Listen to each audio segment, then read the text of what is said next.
Mesdames, Messieurs, bonsoir. Martin Kahn nous fait un très vif plaisir en venant prononcer ce soir cette conférence sur un sujet aussi sérieux qui, en tout cas, marque fortement le biographe de Charles Garnier que j'essayais d'être. On va découvrir la généalogie du fantôme, une généalogie fantomatique. Donc, je le remercie vivement, d'autant que pour moi, Martin Kahn n'était qu'une voix. Ce n'était pas un visage, c'était une voix de radio. Et je découvre plus longuement aujourd'hui et la voix et le visage en rapport. La carrière de Martin Kahn a été celle d'un grand commis des affaires culturelles. Elle s'est occupée, tout le monde le sait, de la bibliothèque opéra à la bibliothèque nationale, la bibliothèque musée à l'opéra de la bibliothèque nationale. Je salue Jacqueline Sanson qui est présente parmi nous, Mathias Auclair aussi, qui est le directeur maintenant du département de la musique. Puis, elle a été appelée par Hugues Gall à créer un service, le service culturel de l'opéra. Et pour finir dans cette sphère-là, elle a créé, animé, développé le centre de costumes de scène à Moulins. Et je dois dire que, à ce sujet, nos destins se sont croisés sans le savoir, peut-être, en tout cas moi je ne le savais pas. C'était en 1984, le maire de Moulins, Hector Roland, un élu particulièrement égocentré comme on en rencontre quelquefois, émet l'intention de détruire la caserne Villars, bâtiment du milieu du XVIIIe siècle. L'affaire remonte jusqu'à la rue de Valois. On découvre que le bâtiment était, sinon d'Antoine, c'est ce qu'on dit maintenant, du moins de quelqu'un de proche, et nous entreprenons, avec la bénédiction de Jacques Lang, de lancer ce que nous appelions à l'époque des exocètes, nous étions à la mode, une instance de classement sur la caserne Villars pour l'empêcher d'être détruite par le maire qui, je dois dire, avait la complicité du préfet Mehdi Hassen. Je raconte tout ça parce que ça montre que tout n'est pas pourri finalement dans notre système puisqu'on arrive à sauver un certain nombre de choses. Donc l'instance de classement est prise, l'affaire est gelée, sauf que pendant un week-end, le maire de Moulins, Hector Roland, décide de bulldozériser la partie essentielle de la caserne, c'est-à-dire le grand escalier, ce qu'il fit. Nous avons été très fâchés. Finalement, nous avons confirmé le classement. L'escalier a été reconstruit pour que soient maudits jusqu'à la 27e génération les méfaits du maire et tout finit par arriver. On a trouvé un usage merveilleux pour la caserne Villars. Et c'est Martin Kahn qui s'est occupé de tout cela. C'est, je trouve, une belle histoire patrimoniale tout de même que l'on peut raconter. Martin Kahn a eu, bien entendu, vous le savez, bien d'autres activités. Elle a eu quelques danseuses, enfin au moins une petite danseuse, dont elle s'est beaucoup occupée. Grâce à Brigitte Lefebvre qui est là, que j'ai vu en entrée tout à l'heure. Qui s'en est beaucoup occupée. Et ce soir, donc, elle vient nous parler des fantômes de l'opéra, du fantôme de Gaston Leroux et de celui qui l'aurait précédé. Je vous laisse, cher ami, la parole. Merci beaucoup. Merci beaucoup de m'avoir invité dans cette école, d'autant plus que pour moi c'est un anniversaire. Comme pour certains de mes camarades et collègues qui sont dans cette salle, ça fait 50 ans. Cher Tamara Préau, que nous sommes rentrés à l'école des Chartes. Donc vous voyez, le retour au bout de 50 ans, c'est quand même pas exagéré quant à l'occupation des locaux. Je remercie donc le directeur de l'école, tout particulièrement Élise, qui est là, et ces messieurs, qui sont arrivés à nous caler quelques images d'un film. En effet, je vais vous parler du fantôme de l'opéra, de sa genèse et de ses éditions.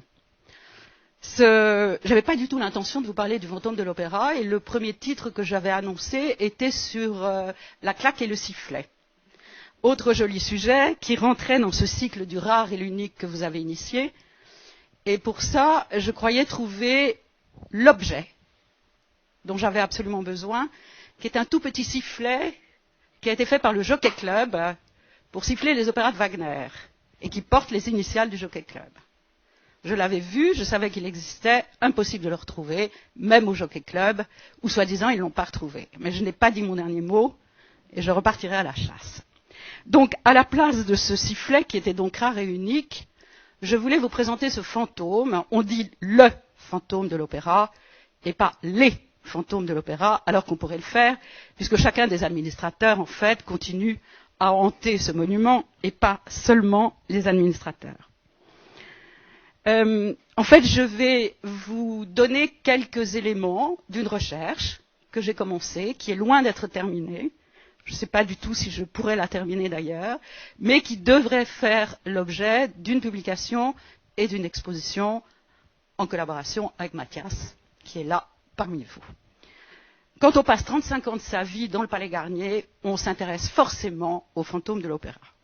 On le lit une fois, on y pense, et puis quand on ne vit plus dans le Palais Garnier, on reprend le fantôme de l'opéra, et cette fois on le lit vraiment. Alors, c'est quelques éléments de cette lecture que je vais vous donner. Je vais vous les illustrer avec des images fixes, mais aussi, grâce à la complicité de ces messieurs et d'Élise, avec quelques extraits, et là je triche, mais je vous le dis, avec quelques extraits du premier film sur le fantôme de l'opéra, qui est un film qui date de 1925. Gaston Leroux est mort en 1926.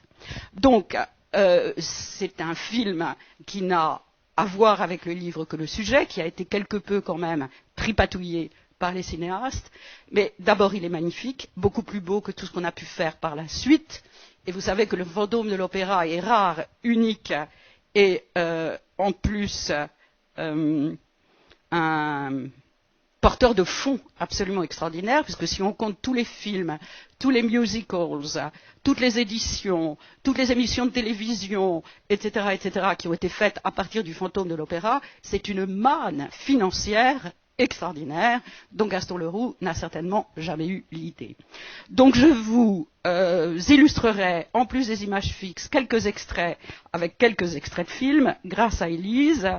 J'ai conçu l'affaire en 13 stations, j'espère que pour vous ce ne sera pas un chemin de croix, en 13 stations, car je ne peux pas séparer les lieux et les personnages de ce livre pour vous en parler.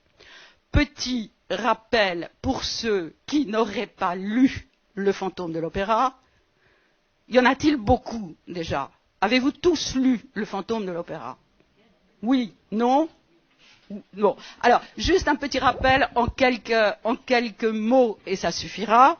Le fantôme de l'opéra est à la fois une magnifique description du Palais Garnier, une histoire d'amour entre une très belle cantatrice et un très beau jeune homme, et une histoire d'amour complètement ratée entre un fantôme qui est un si bon et si merveilleux musicien, mais très laid, et donc qui va être repoussé par la jeune femme et tout ce qui va s'en suivre. L'intérêt est que cela se déroule dans le Palais Garnier. Donc, pour pouvoir commencer une édition critique du fantôme de l'opéra, il faut absolument revenir à la genèse du livre, c'est-à-dire revenir à la vie et à l'œuvre de Gaston Leroux avant le fantôme de l'opéra. Il disait lui-même que chacune de ses œuvres devait tout à sa formation, et c'est vrai. Gaston Leroux a été à la fois avocat et journaliste. Il est né en 1868, il est mort en 1927, et vous voyez que la période où il a été actif comme avocat et comme journaliste est une période particulièrement propice aux scandales, aux catastrophes, aux changements de gouvernement, aux grands procès, ce qui fait qu'il a connu comme avocat et comme journaliste énormément d'événements dans ce milieu du siècle.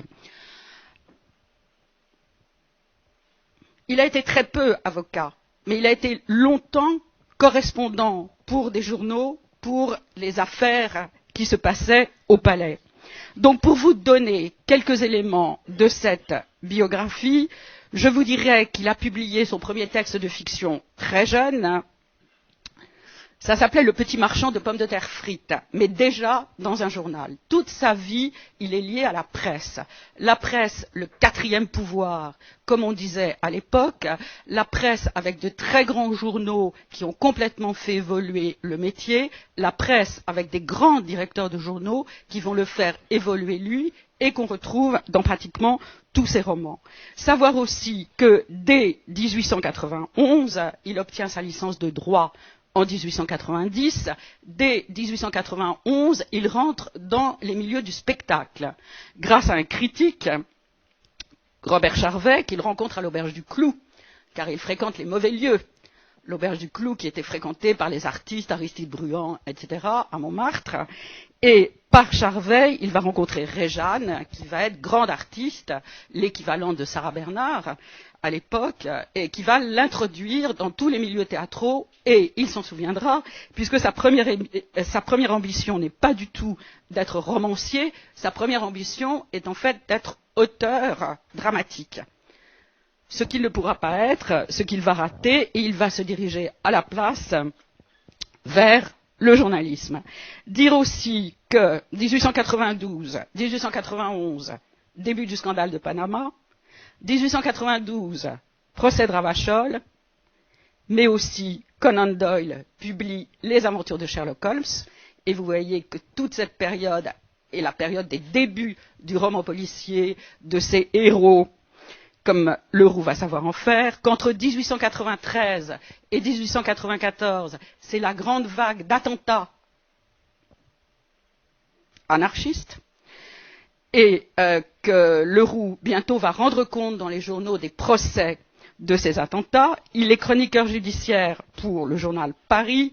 À ce titre, compte rendu du procès de l'anarchiste Auguste Vaillant, condamné à mort. Il va aussi assister à beaucoup de ces condamnations à mort au petit matin, dans les cours des prisons. Ça va le marquer à vie. Ça sera d'ailleurs un des premiers à lutter contre la peine de mort. Il a écrit à ce sujet, il a même écrit une pièce à ce sujet. Il est admis dans l'association de la presse judiciaire parisienne en 1894. Voilà d'ailleurs sa carte. Vous le voyez, rond. Tous ses contemporains le louent en disant que c'était un homme amical, aimable, rond, généreux. Et de fait, on le trouve aussi ça dans ses écrits, parce qu'il peut parler des pires choses, mais ça n'est jamais méchant. On assassine très gentiment dans ses romans. En 1894, il décide d'abandonner le barreau pour se consacrer uniquement au journalisme. Il rendra compte aussi de la condamnation à mort d'Émile Henry. Ça, c'est l'attentat du café Terminus. Il rendra encore compte du procès de Santo Caserio et Léon Lautier. Ça, c'est la condamnation à mort pour l'assassinat du président de la République, Sadi Carnot. Vous voyez que ce ne sont pas des affaires minces, ce sont des affaires lourdes dont il rend compte. C'est une initiation lourde. Mais 1894, c'est aussi l'arrestation du capitaine Dreyfus. Et notre Gaston Leroux va être mêlé à cette histoire. Curieusement, vous allez la retrouver où on ne l'attend pas, dans le fantôme de l'opéra. Ça va être aussi, en 96, le début des relations forcenées entre la France et la Russie, avec le voyage du président Félix Faure en Russie, que va suivre Gaston Leroux, la visite des souverains russes à Paris, toute une série d'articles sur la Russie dans le Matin, car on va le voir, il rentre dans ce grand journal qu'est le Matin. C'est aussi 1897 l'incendie du bazar de la Charité, mais c'est aussi en 98, l'année d'après, J'accuse de Zola, dont il rendra compte. C'est aussi, à partir de 99, l'année suivante, le deuxième procès de Dreyfus à Rennes, où Gaston Leroux ira, et dont il va se faire évacuer, comme on dit, on va en reparler. Il va donner 4 articles, le 4 juin, le 5 juillet, le 7 août, le 13 août. Le 23 août, Leroux est dessaisi du reportage au motif que ces articles sont trop dreyfusards pour la ligne politique du journal. Il est renvoyé à ses foyers et le premier article que lui demande la direction du journal après l'avoir dessaisi de cette affaire est un article sur la pêche à la ligne. Inutile de vous dire que ça l'a beaucoup marqué, vous allez le voir d'ailleurs. On va retrouver des des pas japonais de cette histoire. Donc à partir de ce moment-là, il commence à douter de son action dans la presse et commence tout doucement à divorcer d'avec le journal qu'il avait engagé et pour lequel il a travaillé quand même assez longtemps. Il voyage en Suède aussi, vous voyez qu'on va retrouver la Suède dans très très peu de temps aussi, en Italie, et puis en 1903, il va publier en feuilleton dans Le Matin son premier roman, La double vie de Théophraste Longuet. On va retrouver des personnages de La double vie de Théophraste Longuet dans Le fantôme de l'opéra, et c'est le début, en fait, d'une carrière de feuilletoniste et de romancier, et ses relations avec les grands journaux qu'il avait pu évidemment cultiver pendant toutes ces années de journaliste vont bien sûr être extrêmement précieux pour cette carrière de feuilletoniste et de romancier. Là, les choses se précipitent entre 1907 et 1909. Entre 1907, le mystère de la chambre jaune, dans le supplément littéraire de l'Illustration, c'est le début de la gloire de Gaston Leroux comme romancier. L'année suivante, le parfum de la dame en noir. Et on continue dans cette histoire, toujours avec l'Illustration. Et puis, 1909, c'est l'apparition en feuilleton du fantôme de l'opéra, mais ce n'est pas du tout dans l'Illustration, c'est dans un autre journal qui s'appelle Le Gaulois. Alors on va voir pourquoi. Le Matin, on reste sur Le Matin 2 minutes. Le Matin est le premier grand journal pour lequel Gaston Leroux ait travaillé. Il avait travaillé pour beaucoup de feuilles auparavant, mais c'est le premier journal très important pour lequel il ait travaillé. Il a été fondé par Maurice il n'a pas été fondé, il a été dirigé par Maurice Buneau-Varilla. Il l'avait acheté à un curieux personnage qui s'appelle Edwards et que vous connaissez peut-être parce qu'il a été un des maris de Missia Certes, peinte par Bonnard, etc., qui était un patron de presse aussi très important, qui brassait énormément d'affaires, qui, après une affaire assez louche, a vendu son journal à Maurice Buneau-Varilla, qui avait beaucoup d'argent. Le frère de Maurice Buneau-Varilla était le directeur de l'affaire du canal de Panama. Et Maurice Buneau-Varilla était le trésorier de l'affaire du canal de Panama. Ce qui vous explique d'ailleurs pourquoi il avait beaucoup d'argent. Il a donc racheté ce journal à Edwards. Ceci dit, il en a fait quelque chose d'exceptionnel puisqu'il est arrivé à faire passer le nombre de numéros, vraiment, j'ai les chiffres là. Le tirage était de 90 000 exemplaires en 1899, il était de 900 000 exemplaires en 1914.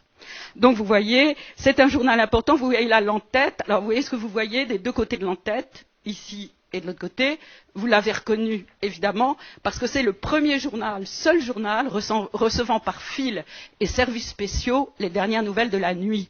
Donc c'est le début d'un autre type de journalisme, c'est plus du journalisme de rédaction ou de cabinet, c'est du journalisme de reportage. Et d'ailleurs Gaston Leroux était reporter, ce qu'on trouve aussi dans Le Fantôme de l'Opéra, on va le voir. Ce qui veut dire que deux choses sont privilégiées, la rapidité.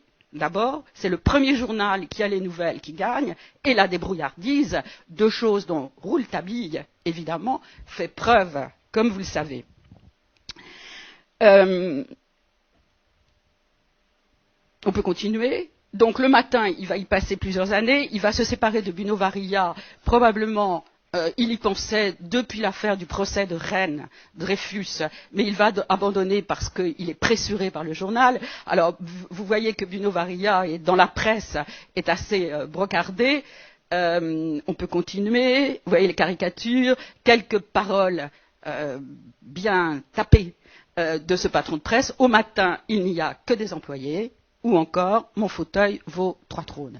Donc vous vous doutez que les relations entre Gaston Leroux, qui savait quand même ce qu'il valait, et son patron, ont été souvent assez difficiles. Donc si on continue, on passe au Gaulois. Pourquoi le Gaulois? Parce que c'est donc le Gaulois qui a hérité, si on peut dire, du feuilleton, Le Fantôme de l'Opéra. Alors pourquoi Gaston Leroux, qui avait travaillé pour Le Matin, il était assez intelligent pour quitter Le Matin, mais pour ne pas se brouiller complètement avec le patron du matin pour lequel il donnera d'autres feuilletons. Pourquoi, alors qu'il avait donné en feuilleton et que ça avait été un succès énorme, le mystère de la chambre jaune et le parfum de la dame en noir à l'Illustration, premier grand journal illustré de l'époque, le premier, vous savez, à publier des photos en couleur, par exemple, qui avait lui aussi un tirage énorme. Pourquoi est-ce qu'il va donner le fantôme de l'opéra aux Gaulois? Alors, le Gaulois, c'est encore un journal important. C'est un journal dirigé par Arthur Meyer, qui est un autre des grands patrons de presse de l'époque, dont on disait il vivait de son journal, dans son journal et pour son journal. C'est un personnage pittoresque qui est haï par une grande partie de ses confrères, mais qui a une équipe extrêmement solide et qui sait très bien l'entourer. Vous voyez, la caricature, le portrait-charge est très beau, avec la couronne qui apparaît sur la tête. C'était des gens qui faisaient et qui défaisaient les ministères à l'époque. D'ailleurs, la plupart des hommes politiques de ce temps sont soit journalistes, soit avocats. C'était les énarques de l'époque, en fait.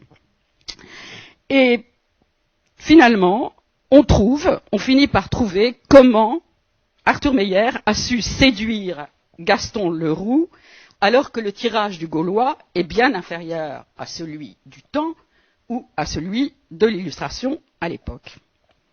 La veille du premier jour, du premier épisode du feuilleton, une annonce paraissait. La voilà. Là, des romans de pure psychologie. Le public s'est réveillé un beau jour avec un grand désir de s'entendre raconter des histoires. Aussitôt, on lui en a servi. Histoires de brigands et de policiers, fort amusantes assurément, mais qui bientôt l'ont lassé à leur tour, sans que soit apaisée cependant sa soif de mystère et de merveilleux. C'est pourquoi le Gaulois a demandé à l'un des écrivains les plus justement aimés du public, M. Gaston Leroux, un roman qui, tout en abandonnant le genre cher au Conan Doyle de l'Ancien et du Nouveau Monde, serait tout plein encore de cette délicieuse inquiétude qui fait frissonner le lecteur amusé, de cette angoisse adorable qui fera apparaître plus d'une fois dans la psyché de quelqu'une de nos lectrices l'image terrifiante, effrayante, spirituelle et douloureusement humaine, en dépit de tout le fantastique qui l'entoure, du fantôme de l'opéra.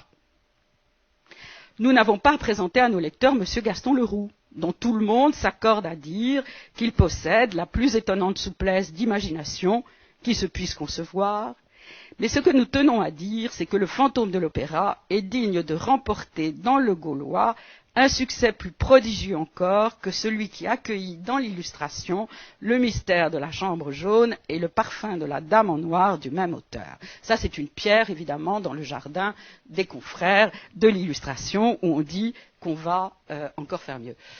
Vraisemblablement, Meyer a su séduire, c'était un grand séducteur, a su séduire Gaston Leroux en lui proposant de faire autre chose et autrement que ses deux premières aventures de Rouletabille et en lui promettant évidemment un grand succès, ce que je n'ai pas encore trouvé, mais ce qu'on finit par trouver car les comptes, on les retrouve toujours, c'est ce que Meyer a payé pour ce feuilleton, qui sera publié, dont la parution s'étale sur la fin de 1909 et le début de 1910, et qui sera publié en volume en 1910, là, chez le même éditeur que tous les autres livres de Gaston Leroux. Donc, voilà la genèse, voilà ce qui s'est passé, voilà les premières éditions chez Pierre Lafitte, évidemment, et à droite, la première édition avec des images du film, et c'est un des premiers livres illustrés avec les images d'un film fait à partir d'un roman. Ensuite, énormément, vous pouvez les défiler là, énormément, je ne vous ai mis les couvertures que d'éditions récentes, et vous voyez que ça va très vite, qu'on continue à rééditer le fantôme de l'opéra de toutes les façons. Encore, on peut passer, on continue, Gaston Leroux, on continue, une image du film à droite, des déclinaisons en livres pour enfants. Là, je vous ai mis ces deux-là parce que j'adore le choc des civilisations. Vous voyez, des BD, mais pas pour les mêmes âges et pas tout à fait dans les mêmes esthétiques. Ensuite, un jeu vidéo, etc., etc. C'est un des livres qui ont été le plus souvent adaptés et qui continue à être lu.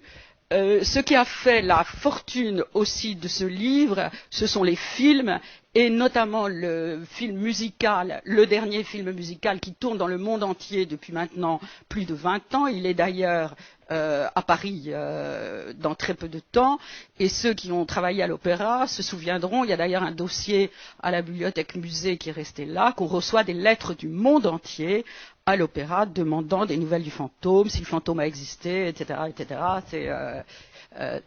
C'est fini? Il n'y a plus d'enfants.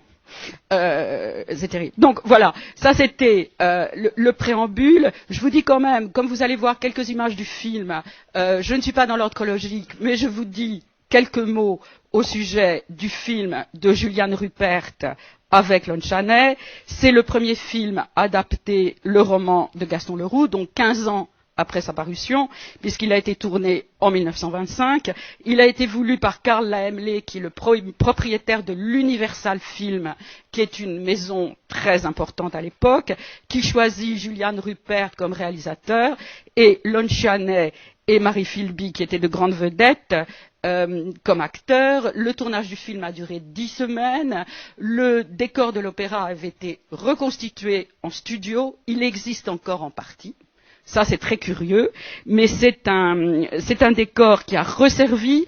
Il a resservi pour un film, un remake du Fantôme en 1943, pour un film biographique sur Lon Chaney, mais aussi pour un film Hitchcock, Le Rideau déchiré, et en 1966, en partie pour l'Arnaque.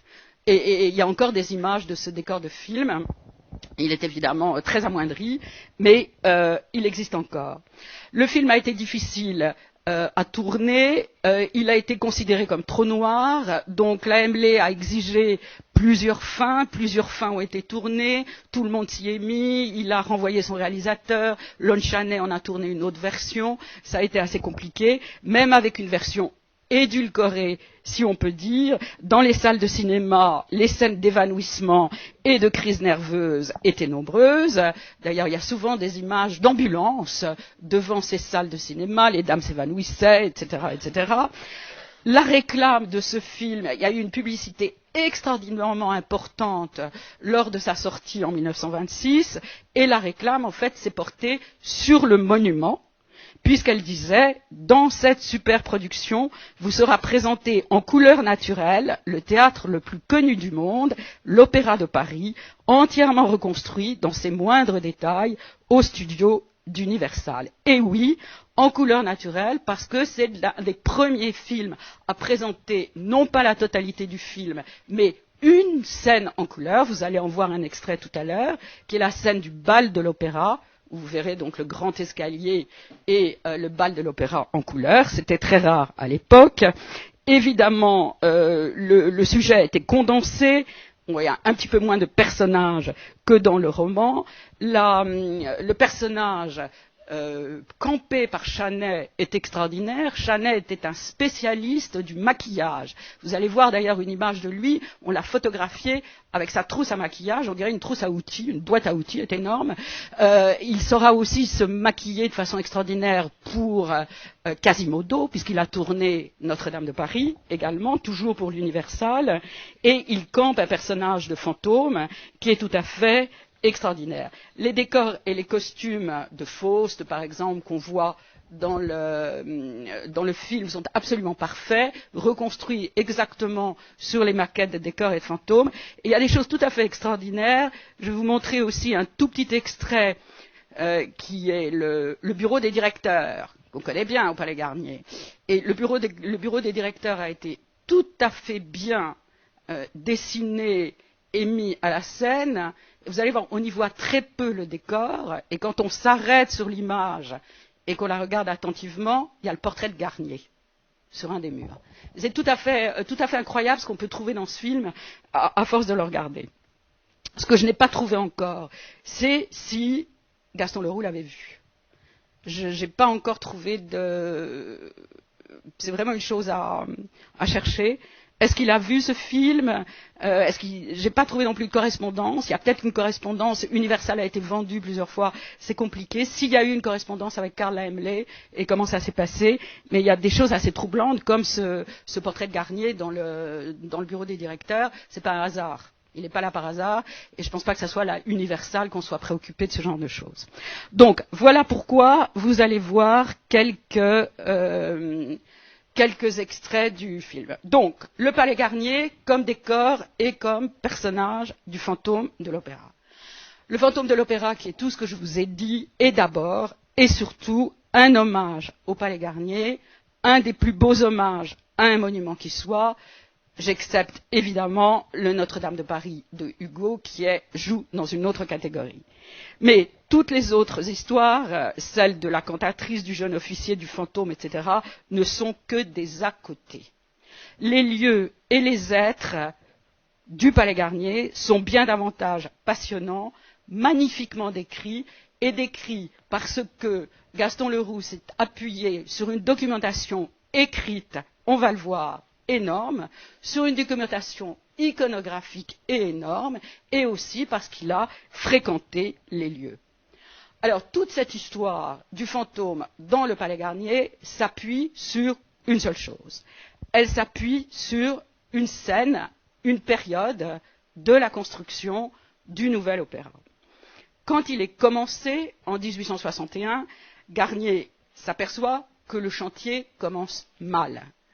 Le terrain est pourri d'eau, et si certains d'entre vous se souviennent de la construction du RER, et notamment de la construction de la station Aubert du RER, ils se souviendront de l'odeur pestilentielle qui régnait autour du chantier, car à cet endroit, le sol a la même composition que ce qui était le sol du Palais Garnier quelques mètres plus loin, c'est-à-dire un terrain marécageux et pourri d'eau, et quitte à vous décevoir, sortez les mouchoirs, non, la grange batelière ne passe pas sous l'opéra. C'est comme ça. Donc, quand Garnier s'aperçoit que ce terrain est vraiment extrêmement difficile et que ça va être un frein à la construction du Palais Garnier, il commence par faire pomper en fait le terrain, ce qui vaut aux Archives nationales dans la série AJ13 un magnifique carton qui contient toutes les lettres des concierges des immeubles environnants qui se sont vus soudain privés d'eau. Puisqu'à force de pomper le sous-sol, on a pompé également toutes les sources qui étaient autour. Donc, il pompe. Et c'est les premiers grands travaux de nuit de Paris. Les Parisiens se rendaient pour voir ces travaux de nuit éclairés à la torche. Ça devait être d'ailleurs assez impressionnant. Toute la nuit, vous avez juste une phrase dans Nana de Zola où le comte Muffat, désespéré, se promène autour du chantier de l'opéra, comme ça. Donc, il fait pomper le sol. Ensuite, il fait battre des pieux pour renforcer le sous-sol. Et enfin, il fait construire des étages de caves qui sont appuyés sur une cuve. Cette cuve, pour renforcer d'abord la poussée des eaux souterraines, ensuite il la fait inonder en pensant que le limon qui va se déposer, puisqu'elle va rester en eau, permettra, s'il en était besoin, de combler les fissures éventuelles qui pouvaient se faire jour dans cette cuve. C'était un grand souci de Garnier. Il raconte d'ailleurs dans ses mémoires que très longtemps, il est descendu tous les jours dans les sous-sols, très inquiet pour voir l'état de la cuve, etc. Cette cuve est toujours en eau, vous le savez, il y a eu des émissions de télévision là-dessus. De temps en temps, on pompe aussi cette eau pour curer la cuve, mais on la remet toujours en eau. Cette eau a servi pour la lutte contre l'incendie au début du bâtiment. Bien sûr, maintenant, on a beaucoup d'autres moyens pour la lutte contre l'incendie. Elle a aussi servi tout à fait au début pour la climatisation de la salle. Ça n'est plus le cas maintenant. Mais c'est là, si vous voulez, que se trouve la source, si on peut dire, de cette histoire du fantôme de l'opéra. C'est un lac artificiel qui se trouve dans les dessous, c'est vrai. Si le fantôme y habite ou pas, je vous laisse libre de le croire. Garnier, dans un des ouvrages passionnants qu'il a écrit sur le nouvel opéra et qu'on pourrait nommer les mémoires d'un monument, en fait, dit des choses magnifiques sur ces caves. Il faut vous les imaginer non pas éclairées avec des tubes fluo comme aujourd'hui, mais éclairées à la flamme vive. C'était le cas à l'époque. Garnier écrit « Il est fâcheux que les caves de l'opéra ne soient guère visitées par le public, car réellement elles sont fort belles et par leur étendue et par leur élévation, et même, si vous m'autorisez à le dire, par leur construction. Ces immenses arceaux qui se suivent, s'accompagnent ou se rencontrent, ces grandes piles en pierre ou ces murs robustes qui soutiennent les larges voûtes, tout a un air de solidité, de puissance et de grandeur qui n'est pas sans causer une certaine impression. Cela me rappelle que dans le commencement des travaux, alors que les caves seules étaient en train de se construire, un des ouvriers nouvellement embauchés et qui ne me connaissait pas, me voyant parcourir les fondations et me prenant pour un visiteur, m'adressa la parole et me dit « Ah, monsieur, hein, que c'est beau, on dirait d'une prison. » C'est magnifique, c'est magnifique.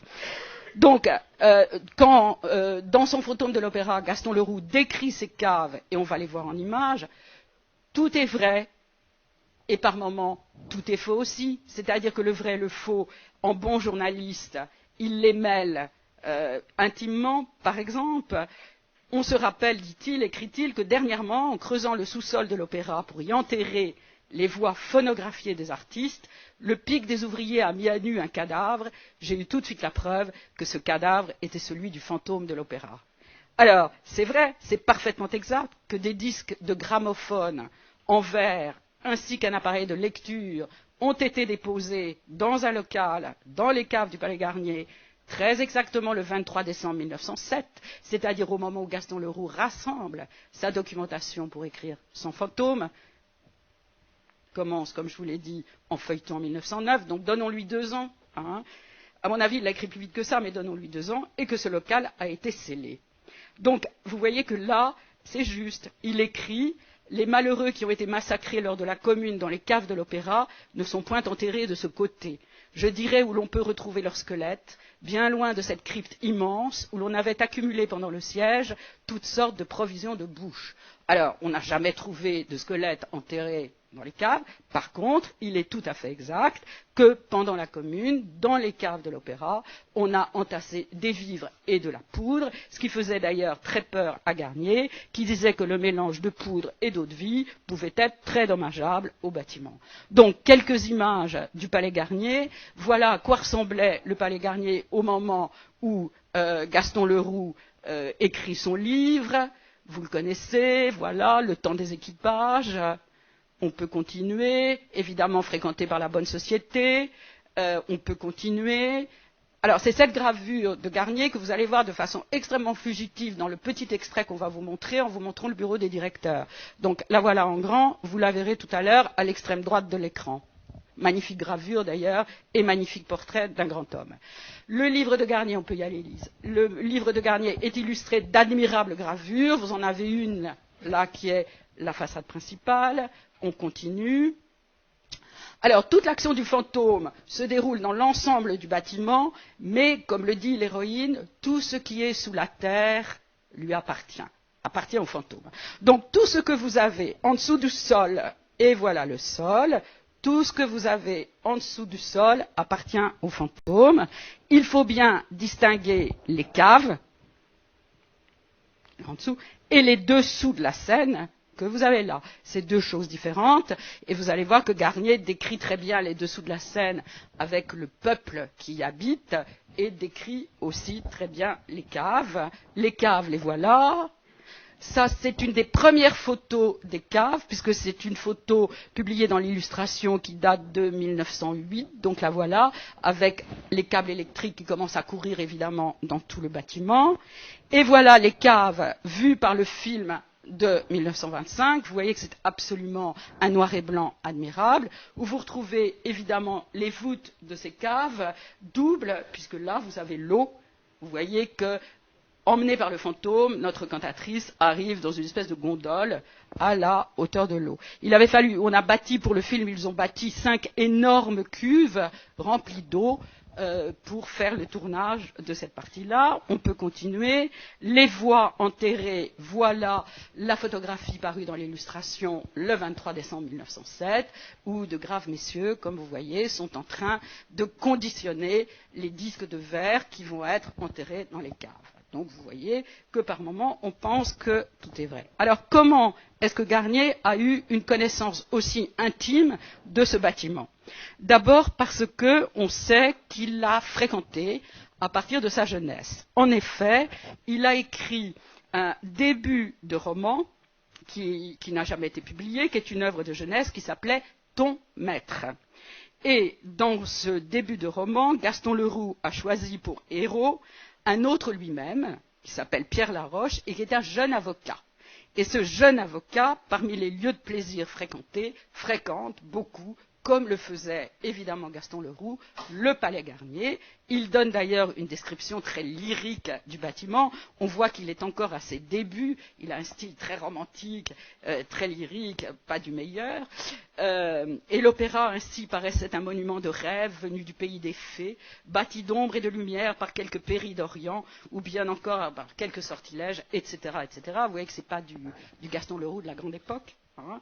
Mais il décrit l'opéra. Et il décrit notamment ce grand escalier que nous allons voir, avec son décor. Pierre, le héros, tout d'un coup déboucha sur le grand escalier, flanqué de 2 cariatides aux draperies de marbre de couleur, soutenant le portique de leur tête de bronze. Il gravit immédiatement quelques marches, vint s'accouder à un balcon de l'étage supérieur. Là, son regard plonge dans le grand escalier et il voit les marches et il voit les balustres dont la main courante descendait en large courbe, serpents aériens d'onyx et d'agate fine, 30 colonnes sarancolines faisaient une cage à cet escalier, etc., etc. Alors ça, c'est très amusant, parce que ce terme de sarancolin, de marbre sarancolin, qui n'est pas celui qu'on emploie tous les jours, ça n'est pas un marbre très connu, c'est un marbre qui vient d'une petite commune des Pyrénées qui s'appelle Sarancolin. Vous allez le retrouver 5 ou 6 fois dans des écrits très différents de Gaston Leroux. Il a adoré ce mot de Sarancolin. Donc on le retrouve dans un livre de souvenirs qui s'appelle Sur mon chemin, qu'il a publié en 1901 chez Flammarion et qu'il a dédié au lecteur du Matin, pour lequel il travaillait. Il y a tout un passage sur le bal de l'opéra où il reprend ce terme de Sarancolin, encore une fois, et puis on le retrouve encore dans un livre publié beaucoup plus tard et qui s'appelle Le Capitaine X et qui rappelle alors là la Première Guerre mondiale avec les horreurs de la Première Guerre mondiale. Ça se passe aussi dans un sous-marin. Vous voyez là aussi Jules Verne n'est pas très loin. Ça se passe dans un sous-marin qui est admirable, qui est immense, où il y a un palais, etc., un décor de rêve. Et le héros arrive dans une grande salle, très bien décorée. Je passais mes mains sur le marbre sarancolin, dont les hautes colonnes qui soutenaient le plafond de cette étonnante salle étaient revêtues. Elles étaient en tout semblables aux colonnes du grand escalier de l'Opéra de Paris. Donc vous retrouvez les colonnes de l'Opéra de Paris dans un sous-marin, puis vous les retrouvez dans Le Fantôme de l'Opéra, dans la description de cette merveilleuse concierge qui est la maman d'une des petites danseuses, Mame Giry, qui est un personnage du fantôme très, très amusant, qui a des relations difficiles avec les directeurs. À ces mots prononcés solennellement, la figure de Mame Giry devint de marbre jaune, veiné de raies rouges, comme celui des colonnes qui soutiennent le grand escalier et que l'on appelle marbre sarancolin.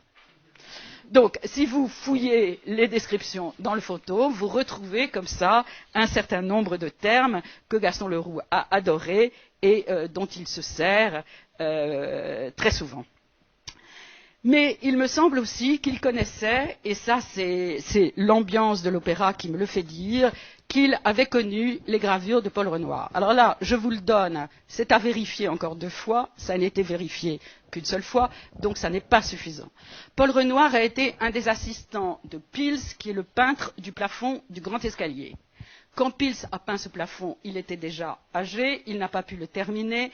Il avait 2 élèves préférés. Le premier était Clérin, que vous connaissez à cause des grands portraits de Sarah Bernard, et l'autre était Paul Renoir. Et Paul Renoir a fini ce plafond. Comment Gaston Leroux a-t-il pu connaître Paul Renoir?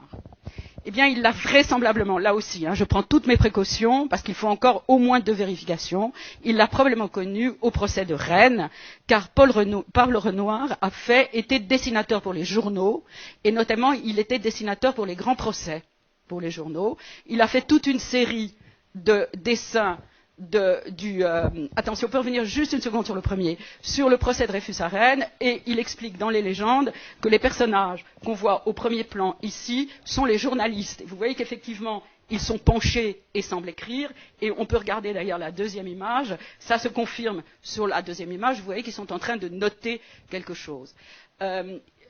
En tout cas, Paul Renoir et Gaston Leroux se connaissaient certainement, puisque ces grands procès dont je vous ai parlé avaient donné lieu à énormément de dessins de presse, puisqu'autrefois, comme aujourd'hui d'ailleurs, on ne pouvait pas faire rentrer de photographes dans le prétoire.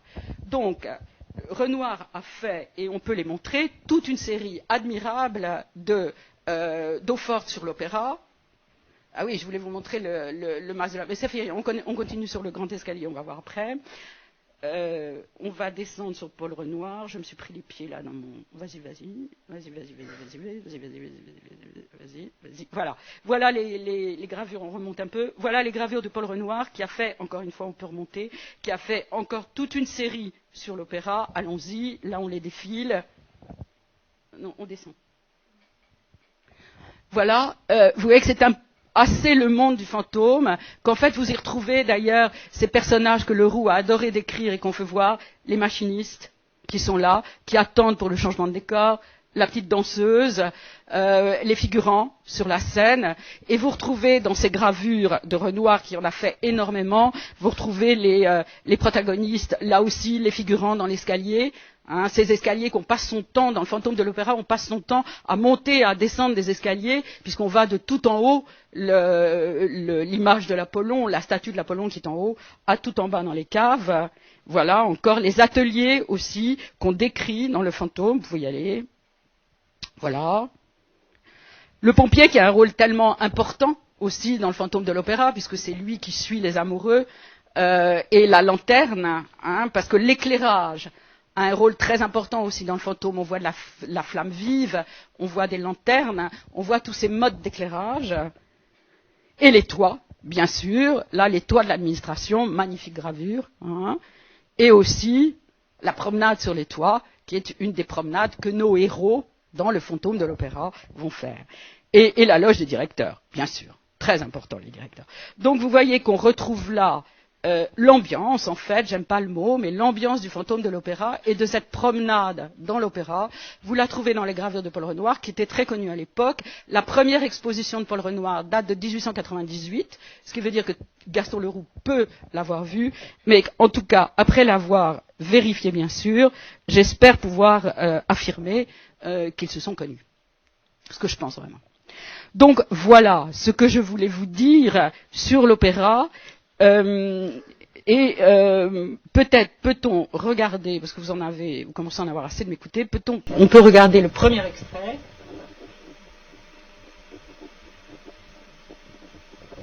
La mort rouge.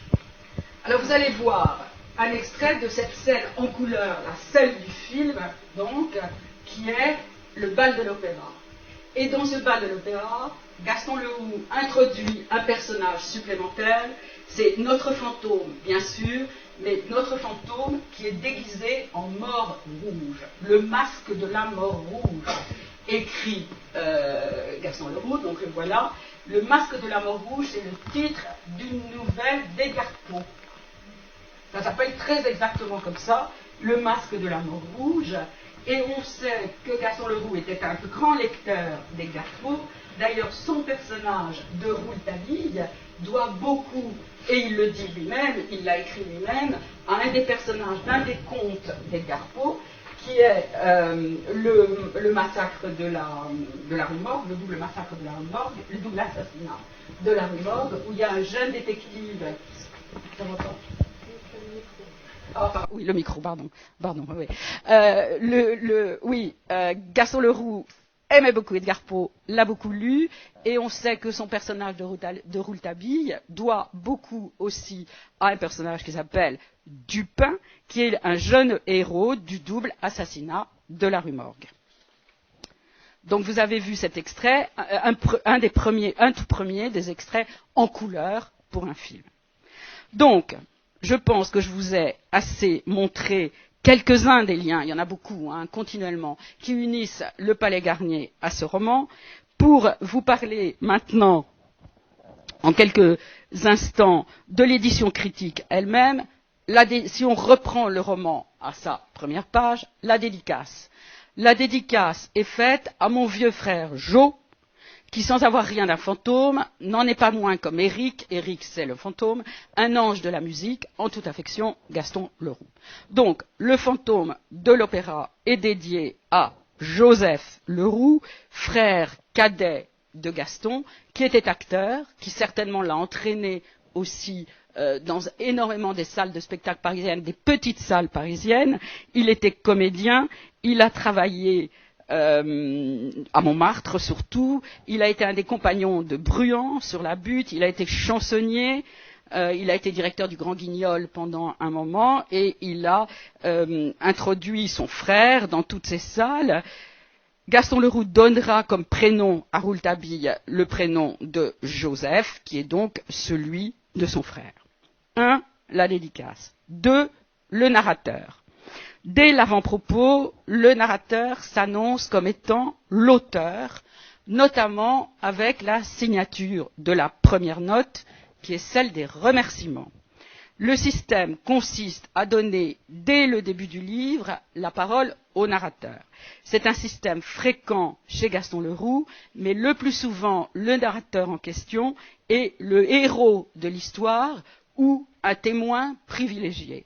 C'est la première et la seule fois, pour le fantôme de l'opéra, que le narrateur est l'auteur lui-même, Gaston Leroux, puisqu'il signe de ses initiales GL cette première note. Les notes, passionnantes comme toutes les notes, il y a 14 notes en bas de page qui enrichissent le livre. Les premières sont des remerciements et ces remerciements sont de deux types. Les remerciements qui sont dans le texte sont des remerciements à des personnages fictifs, bien qu'inspirés de personnages réels, et les remerciements qui sont dans la note sont des remerciements à des personnages réels. Les directeurs de l'opéra, le secrétaire général de l'opéra, Charles Garnier, etc. Donc vous avez ces deux types de remerciements. Quant aux notes elles-mêmes, les notes appuient, si vous voulez, certaines des prises de position du texte. Alors c'est très amusant parce que certaines de ces prises de position, on l'a vu, s'appuient sur des faits réels, d'autres non. Par exemple, je vous donne un exemple. La note 1 du chapitre 1 introduit Pedro Gaillard. Pedro Gaillard a été un des directeurs de l'opéra, bien connu, etc. Qui confirme l'anecdote du lieutenant de pompier qui avait vu une tête de feu sans corps. La note écrit « Je tiens l'anecdote très authentique également de M. Pedro Gaillard lui-même, ancien directeur de l'opéra. » Bon. Donc c'est fait pour introduire le doute dans l'esprit du lecteur. Est-ce vrai? Et Leroux fera de nouveau appel à Gaillard, qui est un de ses directeurs d'opéra préférés. Gaillard est méridional, il habite dans le Midi, comme Gaston Leroux, ils ont des amis communs, on le sait. Leroux fait de nouveau appel à Gaillard pour affirmer la réalité des fermeurs de portes. Donc, comme je vous l'ai dit, dans les dessous vit tout un peuple qui est plus ou moins lié à la scène et qui est un peuple fictif, évidemment. Vous avez les têtes de feu sans corps, mais vous avez aussi les fermeurs de portes.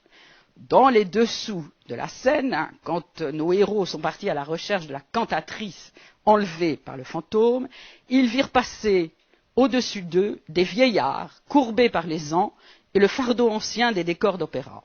Certains pouvaient à peine se traîner, d'autres, par habitude, l'échine basse et les mains en avant, cherchaient des portes à fermer. Car c'étaient les fermeurs de portes, les anciens machinistes épuisés et dont une charitable direction avait eu pitié. Elle les avait fait fermeurs de portes dans les dessous, dans les dessus. Ils allaient et venaient sans cesse du haut en bas de la scène pour fermer les portes, et ils étaient aussi appelés en ces temps-là, car depuis je crois bien qu'ils sont tous morts, les chasseurs de courants d'air.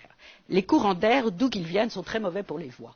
Bon, c'est formidable. C'est formidable d'abord parce que la description des fermeurs de porte est absolument magnifique et que la dernière phrase, les courants d'air d'où qu'ils viennent sont très mauvais pour les voix, c'est une sentencieuse remarque qui sent très fort sa morale lyrique et qui tout d'un coup est extrêmement terre à terre par-dessus, par rapport au reste du reste du récit. Et donc, vous les avez comme ça plusieurs fois et là, Gaston Leroux appuie encore une fois sa déclaration d'une note en bas de page. Monsieur Pedro Gaillard m'a raconté lui-même qu'il avait encore créé des postes de fermeurs de porte pour de vieux machinistes qu'il ne voulait pas lui-même mettre à la porte. Voilà. Donc, le lecteur peut penser que si Pedro Gaillard, directeur de l'opéra, a dit que, ça peut être vrai.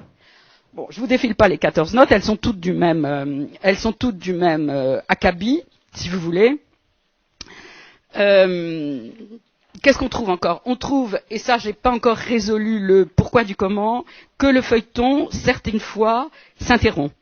Et je ne sais pas pourquoi. C'est-à-dire que la périodicité du feuilleton, qui normalement a lieu tous les jours, est rompue plusieurs fois. Il y a une journée ou 2 journées où il n'y a pas de feuilleton, ceci surtout tout au début. Et moi, il me semble que Gaston Leroux a dû travailler dans l'urgence la plus absolue et qu'il n'est pas arrivé à livrer, du moins au début, plusieurs jours, car certaines fois, le journal a en première page des annonces de catastrophes, donc on peut penser que c'est pour ça, mais d'autres fois il n'y a absolument aucune actualité brûlante, donc il n'est pas normal que ce feuilleton que tout le monde attend, comme vous le savez, ne se retrouve pas tous les jours. Les différences de texte. Une partie du texte se trouve dans le feuilleton et ne se trouve plus ensuite dans l'édition en roman. Et cette partie du texte qui n'y se trouve plus est en général du texte qui est absolument lié à l'actualité. Gaston Leroux était toujours à l'affût évidemment de l'actualité de l'opéra et il insère dans son texte de feuilletons quasiment au jour le jour des événements qui se produisent. Évidemment, à partir du moment où on l'édite en roman et où l'actualité n'est plus là, ça devient inutile, donc c'est coupé dans l'édition du roman. Ça, je l'ai trouvé un certain nombre de fois, mais je n'ai pas fini, il faut le dire, de les comparer. Les directeurs, donc je vous ai dit que les directeurs étaient des personnages essentiels, eh bien les voilà. Il y a toujours eu, à l'opéra, eu beaucoup au XIXe siècle des pères de directeurs. C'est ce que Gaston Leroux raconte dans son Fantôme de l'opéra. Il y a une paire de directeurs démissionnaires, et trop heureux de s'en aller, et il y a une paire de directeurs qui arrivent. Là, vous avez les directeurs qui arrivent, Messager, son directeur Gabion, Pierre Lagarde, directeur de la scène, et Lémistin-Broustan, qui était le deuxième directeur. Les directeurs qu'a connus Gaston Leroux, et bien connu semble-t-il, sont les directeurs démissionnaires, le fameux Pedro Gaillard, dont je vous ai parlé, qui était un personnage haut en couleur, un ancien chanteur, et qui a dirigé l'opéra d'ailleurs avec beaucoup de maestria, qui était un personnage, on va dire, original. Quelques lignes de son portrait par Léon Daudet, qui a beaucoup écrit, on le sait, sur son siècle, pas toujours d'ailleurs de façon très indulgente, mais qui écrit « Ce fut encore Pedro Gaillard le meilleur directeur de l'opéra, le plus conforme à son baroquisme, comme dirait Eugenio Dors, administratif. » Le baroquisme administratif est intéressant quand il s'agit de l'opéra. J'ai rencontré plusieurs fois ce pittoresque personnage à son théâtre même, que je fréquentais il y a 30 ans. Il se montrait tel qu'il était, plein de bagou, de rondeur, sans éducation, non sans finesse. Je dois dire qu'il n'avait pas les pieds panés, qu'il n'avait dans le nez aucune pistache, et que ses anecdotes, notamment sur l'ex-horrible ministre de l'Intérieur Constant, son compatriote, étaient pleines d'une saveur aliacée. Tel que Pedro menait bien sa boutique, au milieu d'une tempête de jurons et d'obscénités, il connaissait les gens par leurs vices, leurs habitudes mornes, leurs pauvres envers, et, sans être chercheur de tard, il riait largement de leurs issues sous le plastron et le tutu. Magnifique passage de littérature sur Pedro Gaillard, il y en a plusieurs comme ça, je vous les épargne. Les nouveaux directeurs, Gaston Leroux les connaît aussi, la nouvelle direction de Messager et de Broussan est une nomination politique qui est faite par Briand, ça on le sait, tous les journaux le disent. Messager était un compositeur talentueux, un homme agréable et honnête, que tout le monde louait d'ailleurs. Broussant était un individu dont je n'ai pas fini d'explorer la biographie, mais qui me réserve des surprises à chaque tournant, était un manipulateur premier, avait quitté plusieurs théâtres qu'il avait dirigés en laissant des ardoises absolument énormes, était passé en justice plusieurs fois, notamment pour des cantatrices auxquelles il signait des contrats et qu'il abandonnait ensuite, affaires de cœur, affaires de mœurs, etc. Il y a un magnifique texte sur Messager et Broussant, et c'est absolument les personnages du fantôme de l'opéra, le voilà. Il suffisait de regarder les deux compagnons de chaîne et seulement leurs moustaches pour s'apercevoir qu'ils n'étaient guère à parier. Ils avaient tous deux de bien belles moustaches qui se faisaient remarquer, même en un temps où les poilus n'avaient pas pensé à raser les poils blancs qui leur étaient venus pendant les 4 ans de guerre, mais Broussant arborait des moustaches de sous-officiers prétentieux, les moustaches redressées vers le ciel d'un homme content de lui, les moustaches de Messager étaient celles d'un colonel ayant gardé l'allure d'un lieutenant.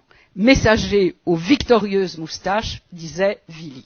Donc, vous avez une foultitude de descriptions de ces directeurs de l'opéra qui sont toutes plus savoureuses les unes que les autres et que vous retrouvez bien évidemment dans Le fantôme de l'opéra. Gaston Leroux dit de ces deux directeurs, Monsieur Moncharmin ne connaissait pas une note de musique. Il est évident que là, il parle au chanteur, en fait. Hein. Et continuellement, si vous voulez, il les décrit de cette façon. Vous allez les voir. Je continue, j'appuie, je me sens utile. Dans le cabinet directorial, le jour de l'intronisation, par exemple, ou encore cette scène merveilleuse qui est la scène de la passation des clés. Et cette scène donne lieu à tout un chapitre dans Le fantôme de l'opéra, où on raconte les adieux du directeur, et ça donne lieu à une petite fête de cérémonie au foyer de la danse. Tous les gens qui ont fréquenté l'opéra connaissent ces petites fêtes de cérémonie d'adieu au foyer de la danse qui sont extraordinaires et qui sont décrites, mais d'une façon hurlante de vérité, mais aussi cette passation des clés que vous voyez là, qui est une cérémonie plus intime, qui a eu lieu dans le bureau des directeurs, et où les directeurs se passent la petite clé qui est là, les deux petites clés qui sont celles de l'opéra et qui ouvrent, dit-on, les 7000 portes de l'opéra dans ce merveilleux petit ouvrage qui est un guide du nouvel opéra de Nuither. Il n'y a que 1000 portes, mais c'est devenu 7000 portes. Voilà dans le roman ce qu'écrit Gaston Leroux, voilà la vérité. Donc, les directeurs de l'opéra se passant les clés.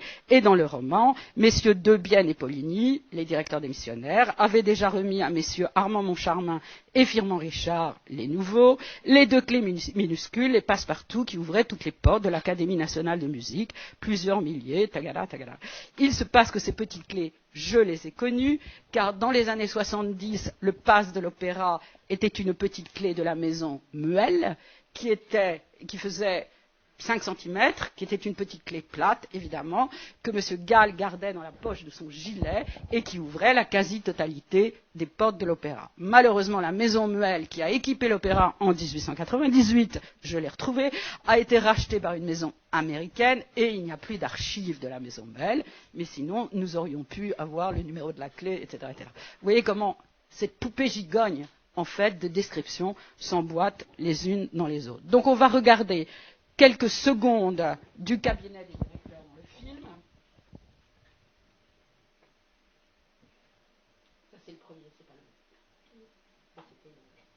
Voilà.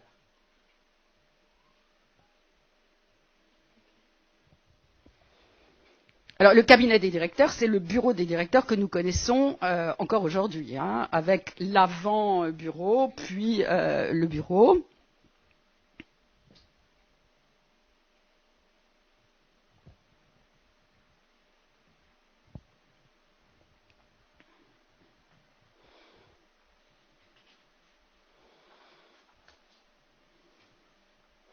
Alors ce qu'il faut savoir aussi, et ça Gaston Leroux le raconte, non pas dans le livre mais dans le feuilleton, c'est que cette belle entente des deux directeurs, Messager et Broussant, évidemment au bout de moins d'un an, s'était complètement fissurée et qu'ils ne s'entendaient plus du tout. Alors voilà, ils signent, le portrait de Garnier est là. Là il y a une image de l'opéra et au fond vous avez le portrait de Garnier.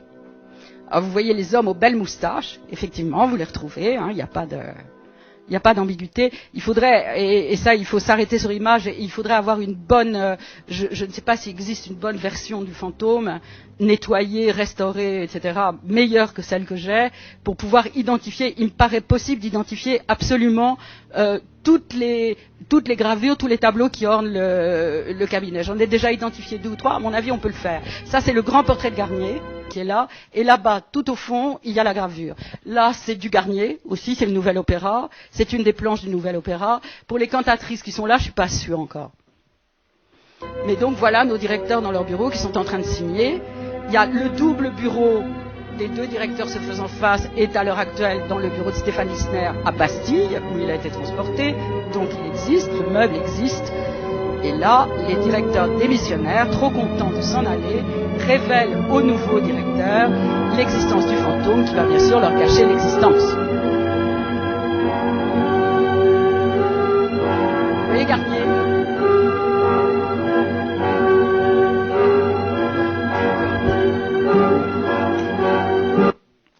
Donc voilà pour les directeurs, et voilà ce que je voulais vous en dire. Maintenant, parlons de l'héroïne. L'héroïne est cette très belle cantatrice qui se nomme Christine Daae, qui est suédoise, qui est une enfant dans le roman, qui est une enfant orpheline, dont deux mères, dont le père était professeur de musicien, et qui est amenée en France, et qui fait des études de musique, et qui devient donc cette grande cantatrice grâce au fantôme qui va lui donner des leçons. Bon. Le modèle de Christine Daae exact est une cantatrice qui a existé, qui s'appelait Christine Nilsson.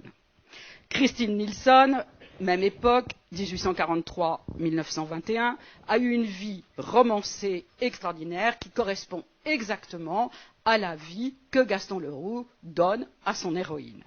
Si bien que, d'ailleurs, Ernest Feydeau, dans le portrait qu'il donne de la vraie Christine Nilsson, écrivait: de même que tous les artistes qui ont fait sensation dans le monde, Christine Nilsson a sa légende, et ainsi que cela se voit habituellement, cette légende n'est pas absolument conforme à la vérité.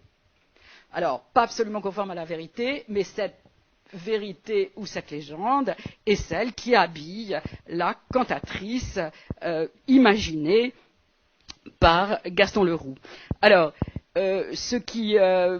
toute la vie de ces deux dames correspond. La jeune cantatrice a un père qui joue du violon, la vraie cantatrice a un père qui est directeur d'orchestre, les deux sont suédoises, les deux sont amenées en France. Le professeur de l'une, la vraie, s'appelle Madame Valérius, la dame de compagnie de l'autre, la fausse, s'appelle Maman Valérius.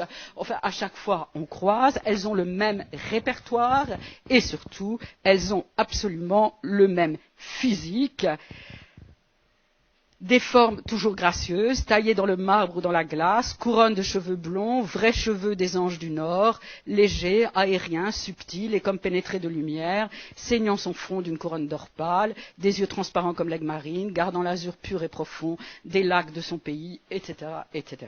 C'est-à-dire qu'on donne de Christine Nilsson la description d'un ange du Nord, et Gaston Leroux donne de Christine Daae, même prénom, la description d'une fée du Nord. Donc vous les retrouvez, en sachant qu'en plus on retrouve peut-être malgré tout une autre cantatrice, le portrait en filigrane d'une autre cantatrice qui s'appelait Aino Acté, qui a été une des grandes cantatrices qui ont chanté à l'opéra aussi, et qui a chanté le même répertoire, qui était elle aussi une nordique. Il y avait autrefois dans l'un des pays les plus bleus de la légende, au bord des lacs, parmi les forêts séculaires, une princesse blonde qui était un peu fée, on la surnommait la Marguerite Nouvelle. Et la Marguerite Nouvelle, c'est le titre du chapitre du fantôme. Ça s'appelle la Marguerite Nouvelle. Donc on retrouve, si vous voulez, dans cette description de ces dames, je pense qu'on va voir Christine Daae, oui. Voilà la dame, très belle, Cabanel a peint et dessiné Christine Nilsson plusieurs fois. Je n'ai pas encore eu le temps de me pencher sur les liens qui avaient pu exister entre Cabanel et Christine Nilsson. Voilà le portrait qui s'appelle Pandora et dans lequel elle a la couronne d'étoiles qui est celle qu'elle portait dans le rôle de la Reine de la Nuit. Il y a des photos d'elle où on la voit comme ça. Voilà le dessin préparatoire à un portrait qui est conservé à Stockholm dans son rôle d'Ophélie. Vous voyez qu'effectivement elle est très belle. C'est absolument notre héroïne. Et voilà Ophélie dans Hamlet, là aussi, portrait de la dame. La voilà. Ou encore, avec le diadème d'étoiles, comme vous voyez. Elle a fait de la publicité. C'était le début de l'époque où les cantatrices faisaient de la publicité. Vous l'avez à gauche. Voilà les marguerites célèbres. Les journalistes à l'époque adoraient confronter les chanteuses dans un même rôle. Et c'est comme ça que dans le roman, on confronte Christine Daae et l'autre cantatrice dont je vais vous parler dans une seconde, la gentille et la méchante, en fait, qui est celle à qui va arriver cette chose effroyable qui va être la chute du lustre. Caricature, et vous voyez à droite Hamlet complètement lâché par le spectre, qui ne songe plus guère qu'à courir après Mademoiselle Nilsson. Donc, elle a défrayé effectivement la chronique. Et toujours la comparaison entre les deux cantatrices, juste sur le prénom Christine, je me suis beaucoup intéressée au nom, j'ai probablement eu tort de passer trop de temps dessus, je me suis beaucoup intéressée au nom que Gaston Leroux avait donné à ses héros, à ses héroïnes. Je suis partie du principe que quand il a écrit Le mystère de la chambre jaune, vous savez que Rouletabille ne devait pas s'appeler Rouletabille, qu'il avait un autre nom et que c'est un quidam qui portait ce nom-là, qui lui a fait un procès et l'a obligé à changer le nom de son héros, qui est devenu Rouletabille. Je pense que ça l'a quand même marqué et je me suis intéressée au nom de ces héros. Vous allez voir, je vais vous en dire deux mots tout à l'heure. Mais le prénom de Christine, c'est aussi le prénom d'une autre héroïne de Gaston Leroux, dans La poupée sanglante, qui est un autre de ses romans, et qui est ainsi décrit. La voilà telle que je me la suis toujours imaginée, celle à qui je dois donner ma vie. La voilà telle que Dieu l'a faite pour mon cœur d'homme avide de beauté et de mystère. Non, non, en vérité, il n'y a rien de plus beau au monde, ni de plus mystérieux que cette Christine, rien de plus calme au monde. Donc, je me suis demandé si le prénom récurrent, donc dans l'œuvre de Gaston Leroux, voulait pas dire quelque chose. Mais je n'en sais pas encore assez. La Carlotta. Alors, la Carlotta est l'autre cantatrice. C'est elle dont Christine Daae va devenir la rivale, en quelque sorte, puisqu'elle va reprendre les mêmes rôles et qu'elle vient être encore plus merveilleuse. Et donc, la Carlotta va trouver que cette situation est absolument épouvantable. La Carlotta est peut-être un peu Madame Carvalho que vous avez là, qui n'avait pas la réputation d'avoir mon caractère, et appliquée à Carlotta, il y a cette phrase magnifique qui est devenue une espèce de gimmick à l'opéra, qui est « Elle chante à décrocher le lustre ». Car cette Carlotta, elle est peu sympathique à Gaston Leroux. Dès le début, il lui donne ce prénom, il la fait habiter dans un petit hôtel particulier de la rue du Faubourg Saint-Honoré, impliquant ainsi qu'elle est entretenue. Alors, Gaston Leroux a aussi une topographie très particulière dans son roman. On va en parler, les lieux veulent dire quelque chose. Et elle est la prima donna en titre, évidemment, elle voit d'un très très mauvais œil l'arrivée de cette jeune cantatrice absolument formidable. Et le fantôme qui veut que ce soit Christine Daae, son élève et sa muse, qui chante, demande au directeur de ne pas faire chanter la Carlotta. Les directeurs n'ont toujours pas compris qu'il fallait obéir aux ordres du fantôme. Ils font chanter la Carlotta, donc il y a une catastrophe annoncée. Et du haut du plafond, que vous voyez là, puisque c'est le plafond de Le Nepveu encore, et pas le plafond de Chagall, donc le lustre pend au centre de ce plafond, le lustre, le voilà, hein, est énorme, et il va se passer que le lustre va se décrocher et qu'il va y avoir un terrible accident à l'opéra. Et là, Gaston Leroux reprend bien évidemment une scène qui a vraiment existé, c'est-à-dire que le 20 mai 1896, pendant la représentation d'Ailée, opéra bien oublié d'Alphonse Duvernois, un des contrepoids du lustre, et non pas le lustre, un des contrepoids du lustre se détache, vient frapper une des parties de la salle, tuant une dame, Madame Chaumette, ou Chaumeil, ou Chaumel, ou Chaumette, ou Chaumet, je ne sais pas, parce que suivant les journaux, il y a des orthographes différentes. Alors, je ne suis pas sûre, qui était venu travailler, qui est concierge, je peux vous dire 12 impasse Brière, 7 rue Rochechouart, qui est venu avec sa fille qui travaillait au Bouillon du Val, grâce à des billets de faveur donnés par un ami musicien, vous voyez qu'on sait tout des victimes, hein, tout. Il y a 8 blessés, le préfet de police qui était Lépine à l'époque se déplace avec Charles Garnier, avec les officiels, ils viennent sur place pour déterminer les causes de l'accident, tous les journaux rendent compte, comme vous pouvez le voir, parfois avec des images, et la palme revient au journal L'Éclair du 22 mai, la palme du sensationnel, avec un article titré Panique à l'opéra, dont voici les premières lignes. Paris a été hier soir tout entier en émoi. Des 4 coins de l'horizon, 12 pompes à vapeur avec départ complet traînaient dans les rues leur sillage de feu pour aboutir toutes à un même centre, l'opéra. Le grandiose monument allait-il former un bûcher dépassant en horreur tout ce qu'avaient produit les incendies passés? Donc voilà, ceci dit, on ne rit pas tellement parce que l'année suivante c'était l'incendie du bazar de la Charité. Donc voilà, mais ceci dit, Gaston Leroux reprend bien évidemment, et on va le voir, cette scène de la chute du lustre, et là, c'est une concierge qui est frappée, qui était la concierge d'un des directeurs de l'opéra, celui qui n'a rien compris, et qui n'a toujours pas compris qu'il fallait obéir au fantôme. Il reprend exactement la même scène. Les directeurs dans leur loge, la Carlotta qui s'égosille dans Faust, voilà. La lumière s'éteint, on ne comprend rien, la salle s'agite. Vous voyez que la salle est très bien ce qu'on appelle la couronne de perles, clignote. En bas, voilà le jeu d'orgue de l'époque, c'est exactement ça, hein. On a des gravures du jeu d'orgue, c'est exactement ça. Le fantôme, dont vous voyez l'ombre, il n'est pas question que vous voyez son visage, évidemment, qui est en train de manipuler pour que le lustre se décroche. Cantatrice continue à s'égosiller bravement. Et au moment où elle pousse évidemment sa note, alors là, malheureusement, je regrette parce que la traduction est vraiment mauvaise, hein. La vraie traduction, c'est elle chante à décrocher le lustre. Voilà, elle a le miroir à la main dans lequel elle regarde les bijoux dont elle se parle. Le lustre est en train de bouger. Oh là là, elle l'a vu. Elle l'a vu, mais très bravement, the show must go on. Donc elle va continuer à s'égosiller. La salle en émoi, le lustre descend. Hein. Bang! Et voilà, bon, on peut arrêter là. Donc vous voyez l'affaire du lustre. Je vous ai parlé du chant, je vais maintenant vous parler de la danse. Gaston Leroux, qui connaît bien les habitudes de vie au Palais Garnier, donne une description de pot de départ des directeurs démissionnaires dans le foyer de la danse qui est extraordinaire. Elle est hurlante de vérité, les choses se passent toujours ainsi de nos jours. Là, il nous détache, si on peut dire, les figures de 3 danseuses. La première danseuse, la Sorelli, qui est un des premiers sujets de la danse et qui apparaît dès les premières lignes du premier chapitre, car c'est dans sa loge que les petites danseuses du corps de ballet vont raconter leur effroi en disant que le fantôme est de nouveau en train de rôder dans le théâtre.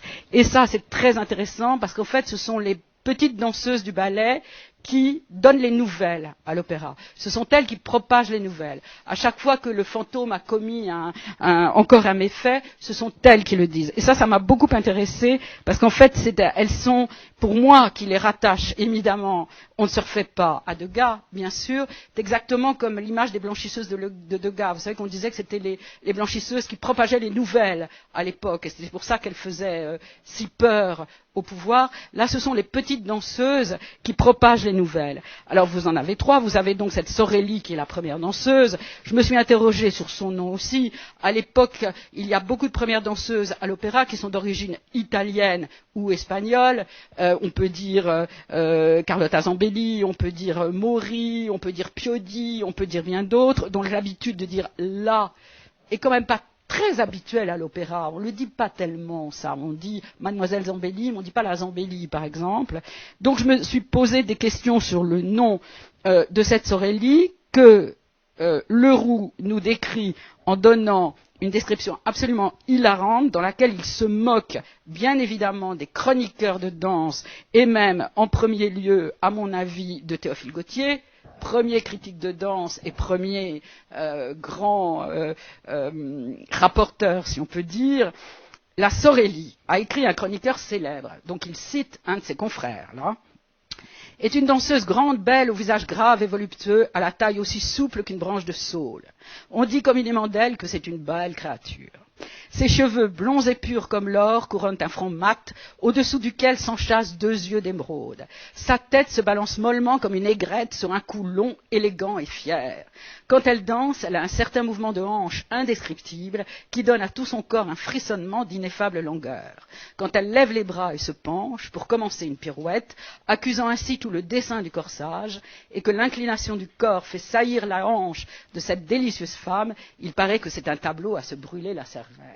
Donc vous voyez toute l'ironie qui est là-dedans. Ça, il cite un confrère, tous les poncifs y sont, hein, les cheveux d'or, la branche de saule, le mouvement des hanches qui renvoie à l'érotisme évidemment accordé aux danseurs. On retrouve tout ça. La plupart des critiques de danse, ils se moquent de Théophile Gautier, l'inventeur du genre, de Visantini et de tant d'autres. Mais le nom, la Sorelli.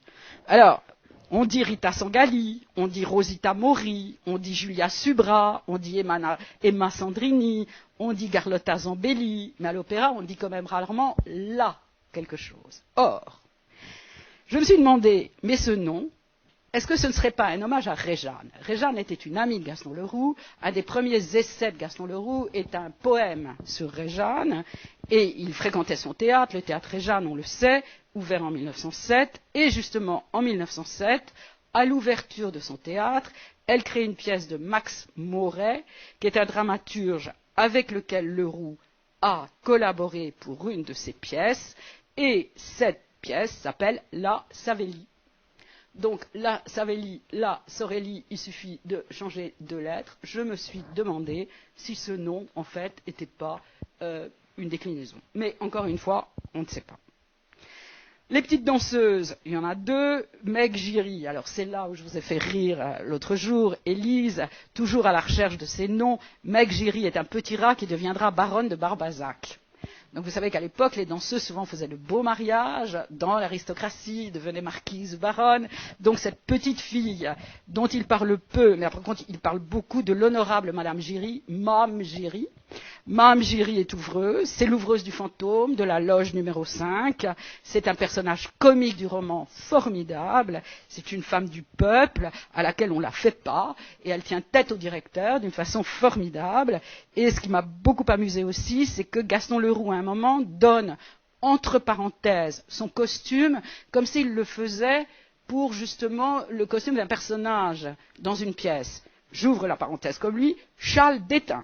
Virgule, souliers usés, virgule, vieille robe de taffetas, virgule, chapeau couleur de suie, fermez la parenthèse. Donc vous voyez, c'est vraiment une description comme celle d'un personnage dans une pièce plus que dans un roman. Alors ce nom de famille de Giry, Gaston Leroux avait fait comiquement un nom commun, puisqu'il affirmait qu'en fait on en dérivait le terme de Giry, qui utilisait dans l'argot des coulisses qualifiait des propos oiseux. Je n'ai jamais entendu le terme de Giry dans l'argot des coulisses et personne d'ailleurs n'a pu me le confirmer. Évidemment, ce serait trop beau si ce nom de Giry avait été emprunté à Arthur Giry, notre noble maître, dont en ses murs on cite le nom en se découvrant, n'est-ce pas? Et l'occasion est trop belle pour moi de rappeler que Gaston Leroux a sans nul doute connu Arthur Giry, expert graphologue, dans le procès de Dreyfus et présent à Rennes lors du procès en cassation. Donc, voilà pour les danseuses dont je voulais vous parler. Ensuite, on en arrive à la technique. On a fait l'administration, le chant, la danse, la technique. La technique, je ne vous parlerai que du chef machiniste, Joseph Buquet. C'est celui qu'on voit dès le chapitre 1. Homme sérieux, rangé, d'une imagination lente. Et il était sobre. C'est celui qu'on retrouve pendu dans le 3e dessous de la scène, entre une ferme et un décor du roi de Lahore. La nouvelle est annoncée par les danseuses, bien sûr, dans la loge. Et pire, autour de son corps, on entend, dit-elle, le chant des morts. Alors, le chant des morts, on va en reparler évidemment. Il y a une enquête qui suit, évidemment, et l'administrateur raconte que quand il entend ça, je m'écriais « Allons le décrocher !» Le temps que je mis à dégringoler l'escalier et à descendre l'échelle du portant, le pendu n'avait déjà plus sa corde. D'où un très joli chapitre sur la superstition à l'opéra et l'habitude qu'on avait de débiter en petits morceaux la corde des pendus qui servait de porte-bonheur, mais aussi le moment de vous citer un des ouvrages non signés d'ailleurs, qui sont les mémoires d'un secrétaire de l'opéra édités tout de suite après la période romantique, où on avait retrouvé un pendu dans les dessous qui aurait été machiniste. La phrase est « Aussi, j'ai eu l'honneur insigne d'être destiné par M. Cronier, le directeur de l'opéra, ennemi des émotions, pour décrocher le corps d'un machiniste qui était depuis 2 jours pendu dans le 3e dessous entre une ferme et un décor de la Lucie. Le temps que je mis à descendre l'échelle du portant, le pendu n'avait déjà plus sa corde. » Vous voyez que c'est du copier-coller. La phrase de Leroux et la phrase de ses mémoires est exactement la même. On retrouve cette anecdote d'ailleurs du pendu dans les dessous de l'opéra, dans plusieurs ouvrages, comme on retrouve des passages sur la superstition à l'opéra, dans plusieurs passages aussi. On va quand même leur montrer le fantôme. On en arrive au fantôme. Naturellement, je ne vous dirai que peu du fantôme pour garder le mystère. Vous allez voir un petit extrait de film. Vous savez que le fantôme travaille en tant que compositeur sur un ouvrage qui s'appelle La Messe du Requiem, dans laquelle il travaille.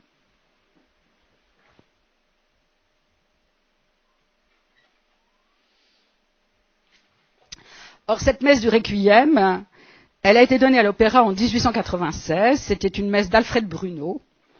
Le compositeur avait ajouté à l'orchestre et au chœur de l'opéra le grand orgue, mais on sait aussi qu'en 1907, la symphonie fantastique de Berlioz était considérée comme un des triomphes incontestés des concerts colonnes.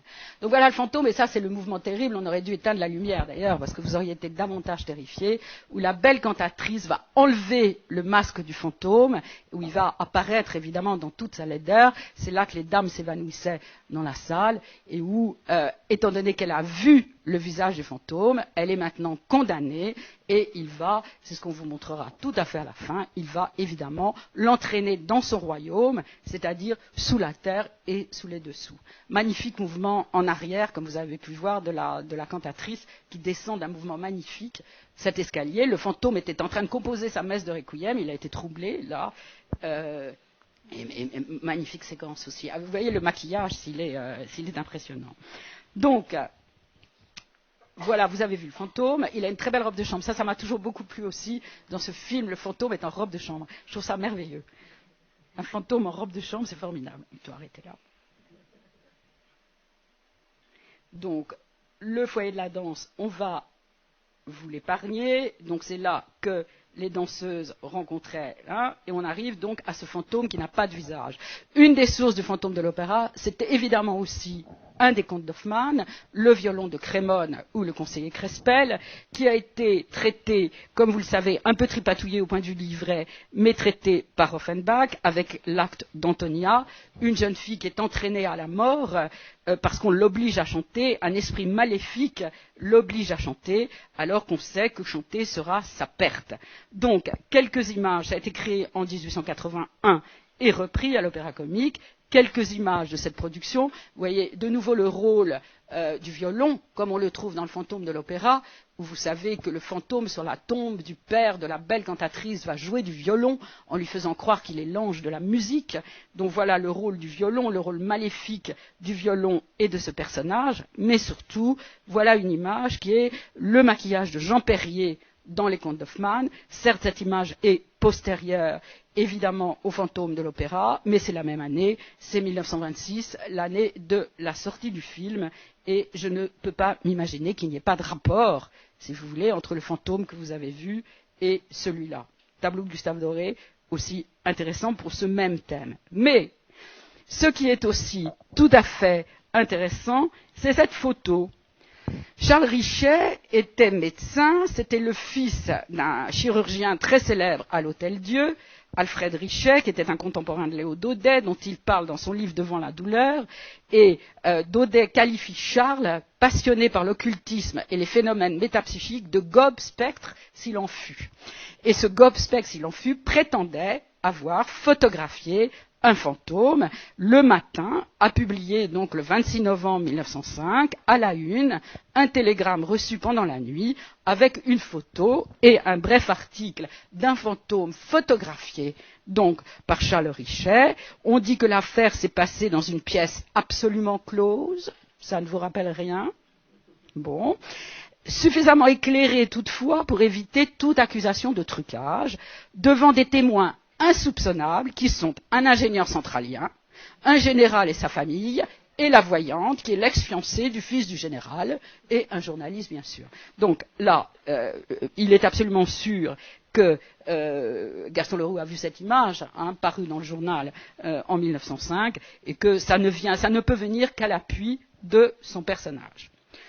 On se rassure, on arrive au bout. On arrive au bout avec le beau jeune homme, on l'a gardé pour la bonne bouche.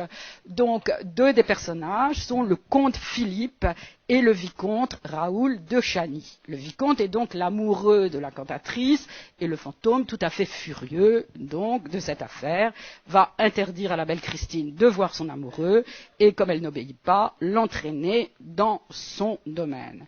Il se passe que dans sa pièce, Le Lys, écrite et jouée pour le théâtre du Vaudeville et jouée en 1908, exactement la même époque, un des principaux personnages, je vais y arriver, s'appelle le comte de Chagny.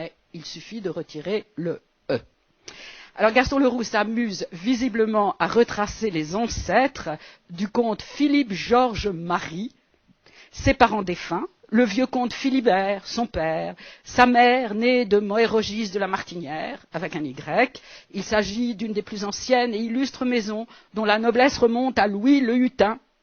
Voilà. Bon, vous voyez, là aussi, il est ironique, bien évidemment.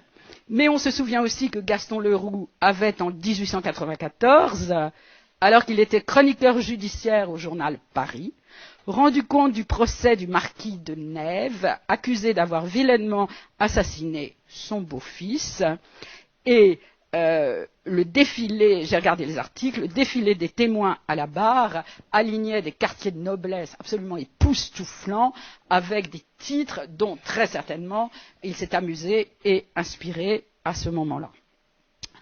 Le vicomte Raoul, il n'a droit qu'à un seul prénom. Il a 20 ans de moins que son frère, qui lui a servi de père, après le décès de leurs parents, etc., etc. C'est un marin, c'est un officier, bien sûr. Il doit partir prochainement sur le Requin, avec l'expédition chargée de rechercher, dans les glaces du pôle, les survivants éventuels du Dartois, dont on est sans nouvelles. Et pourquoi au pôle plutôt qu'en mer de Chine? D'abord parce que les pôles sont à la mode. Jean-Baptiste Charcot a monté les premières expéditions françaises en Antarctique. Et l'Américain Robert Peary a conduit les expéditions à travers le Groenland, affirme avoir atteint le pôle Nord, etc., etc. Mais surtout, Jules Verne, vous le savez, s'est inspiré, mais surtout, il s'agit bien évidemment ici de l'expédition du Suédois Otto Nordenskjöld, explorateur, géologue et géographe qui s'embarqua sur le navire Antarctique, fut déposé avec quelques compagnons sur une île où il hiverna et où il passa 22 mois, le navire chargé de venir le rechercher ayant coulé. Une expédition de secours fut lancée qui se perdit et le monde entier suivait avec passion les nouvelles pour savoir si on allait les retrouver. Et c'est Gaston Leroux qui, justement, est parti quand on a su que l'expédition avait été retrouvée, qu'elle avait enfin pu joindre la première expédition, retrouver les survivants. C'est Gaston Leroux qui partit à cette époque à Madère pour retrouver les survivants et en tira le premier, avant tous ses confrères, toute une série d'articles. Donc, bien évidemment, c'est ce qu'on va voir ici, le fantôme, vous allez le voir, voilà, le vicomte Raoul de Chagny, voilà l'explorateur en question, qui ferait un vicomte parfait, évidemment, et voilà les premières pages des journaux sur cette expédition. Vous voyez que le Gaston Leroux journaliste n'est jamais très loin dans cette histoire. Le dernier personnage, c'est le Persan. Le Persan a vraiment existé. Alors le Persan est un personnage mystérieux que le vicomte retrouve dans les coulisses et qui le conduit à travers les dédales des caves jusqu'au logement du fantôme sur le lac, la maisonnette du fantôme sur le lac. Le Persan est un personnage dont toutes les chroniques et les petites chroniques, les petits mémoires publiés entre, disons, 1830 et 1850 parlent. Tout Paris le connaissait, c'est un chapitre entier de Charles Herriot dans les célébrités parisiennes. Il était vêtu d'une houppelande et coiffé d'une sorte de fez en astrakhan, exactement comme le personnage que décrit Gaston Leroux. Il était très mystérieux, mais il existait. Là, je peux avoir une dizaine de pages que je ne vous lirai pas parce qu'il est trop tard pour vous en persuader. Donc voilà l'histoire. Avant de vous quitter, quand même, vous dire que je n'oserais terminer sans vous avoir parlé de la Bretagne, évidemment, vous dire que Gaston Leroux a une topographie parisienne très précise. Il est très amusant de voir que chaque fois qu'il parle d'un personnage, même s'il en parle un peu, il dit immédiatement où il habite. Alors que ça n'a absolument aucun rapport avec l'histoire. Je pense que ça vient des nombreux procès auxquels il a assisté, où l'interrogatoire, évidemment, d'identité se conclut toujours par ça. Pour vous donner un exemple, les directeurs de l'opéra habitent pour l'un rue Scribe, pour l'autre rue Aubert. Mame Giry est concierge rue de Provence. La Carlotta, un hôtel particulier rue du Faubourg Saint-Honoré. La belle cantatrice habite rue Notre-Dame des Victoires. Et les victimes du fantôme, les Darclay, habitent rue de la Paix. Le fantôme est un lieu clos à l'intérieur de l'opéra. On en sort très brièvement pour une promenade en fiacre, vitre baissée, que le fantôme fait faire à la belle cantatrice au bois. Mais le seul endroit hors est Perros-Guirec, justement en Bretagne. C'est dans le cimetière de Perros-Guirec que le fantôme va jouer du violon sur la tombe du père de Christine Daae, qui lui avait dit en mourant que l'ange de la musique serait toujours à ses côtés, ce qui fait que cette pauvre malheureuse croit que le fantôme est l'ange de la musique. Mais c'est sur cette tombe que le fantôme joue du violon. Donc, je pense avoir retrouvé l'auberge du Soleil Levant où ils sont descendus, pour la bonne raison qu'à cette époque, il y avait une seule auberge à Perros-Guirec, qui était l'auberge de la mère aimée, donc voilà, qui était un lieu assez malfamé d'ailleurs. Et enfin, grâce à la complicité de mes amis de la SNCF, j'ai retrouvé, grâce aux chèques des années entre 1880 et 1908, que la description que le fantôme donne du voyage du vicomte de Chagny pour aller retrouver sa belle à Perros-Guirec est absolument exacte, et que, ayant raté le train de jour, il n'a pu prendre que le train de nuit, qui effectivement l'a laissé à l'heure indiquée. C'est juste à la gare de Laval où il a pris effectivement la diligence. Donc voilà. J'espère que je vous ai amusé. C'est une toute petite partie, si vous voulez, et assez dans le désordre, mais l'ordre, j'espère, se fera au fur et à mesure. Simplement pour vous montrer que ce roman, qui a l'air très simple au départ, quand on le lit, simpliste, même par moments, en fait, est une espèce de boîte de Pandore quand vous l'ouvrez, et vous tirez un fil et les choses viennent les unes après les autres. Il reste évidemment beaucoup de choses à vérifier, mais à culpa, il y a deux fonds que je n'ai pas été voir du tout. Je n'en ai pas eu le temps. Le premier est évidemment celui qui se trouve à la BN, au département des manuscrits, et qui est le fonds laissé par la famille Leroux, mais d'après l'inventaire, il n'y a pas de dossier sur le fantôme, ce qui est assez intéressant. Et l'autre, évidemment, le fonds qui se trouve à l'IMEC, sur l'éditeur, que je n'ai pas eu le temps de voir non plus, et là, donc, je n'ai pas l'inventaire puisqu'il n'est pas sur le net. Mais voilà, en tout cas, quelques-unes de ces pistes. Je ne veux pas vous quitter sans vous emmener faire quelques secondes de promenade dans le Palais Garnier. Vous allez voir la descente aux enfers, la descente dans les dessous de la belle cantatrice et du fantôme. Alors, c'est une scène magnifique, en particulier à cause du mouvement, bien sûr, à cause de ce qu'on vous... C'est une scène magnifique à cause du mouvement et aussi à cause du costume. Vous allez voir que elle est très belle en plus, hein, et elle a un physique très contemporain, cette dame, Marie Philby. Vous voyez la grande écharpe qu'elle traîne, elle est comme une grande virgule.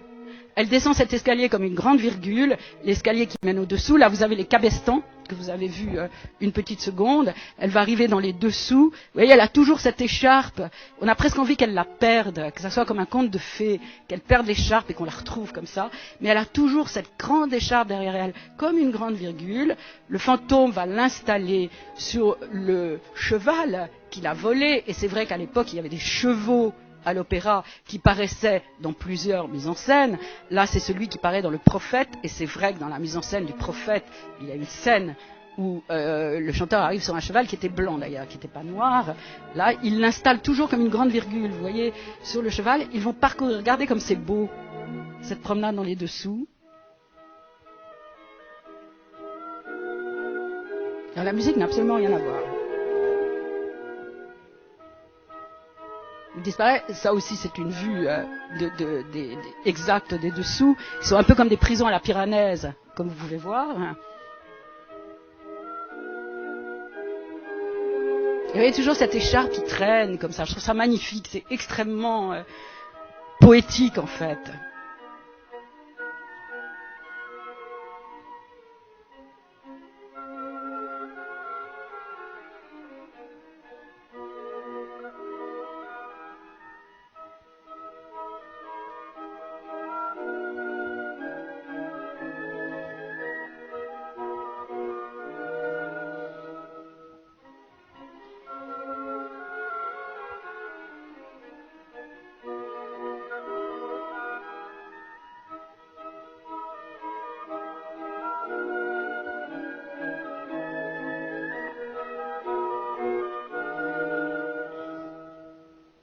Le rythme est très beau aussi entre les hésitations et les mouvements. Donc elle descend dans une sorte de gondole.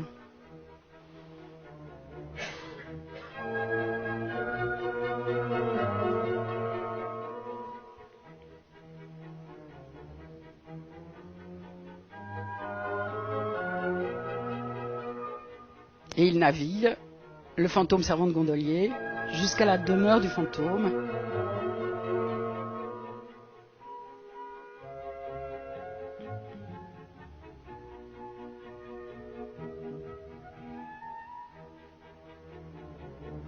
Toujours les charbes qui traînent dans l'eau, les voûtes, les caves toujours.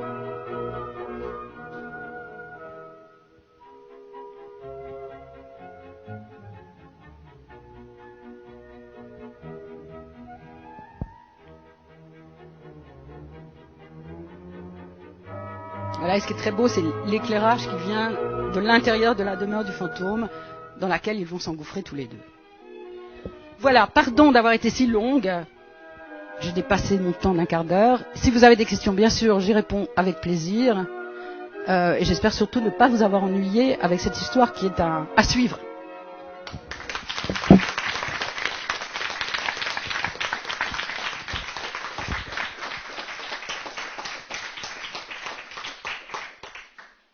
Merci beaucoup pour cette magnifique conférence aux multiples entrées qui conduit à l'affaire Dreyfus à votre article. C'est le titre d'un des livres de Gaston Leroux. De l'affaire Dreyfus au pôle Nord, ça s'appelle. En passant par le lustre, vous donniez la preuve aussi que finalement l'érudition n'est pas qu'un plaisir solitaire, qui peut être partagé par tout le monde. Je suis sûr qu'il y a des questions dans la salle.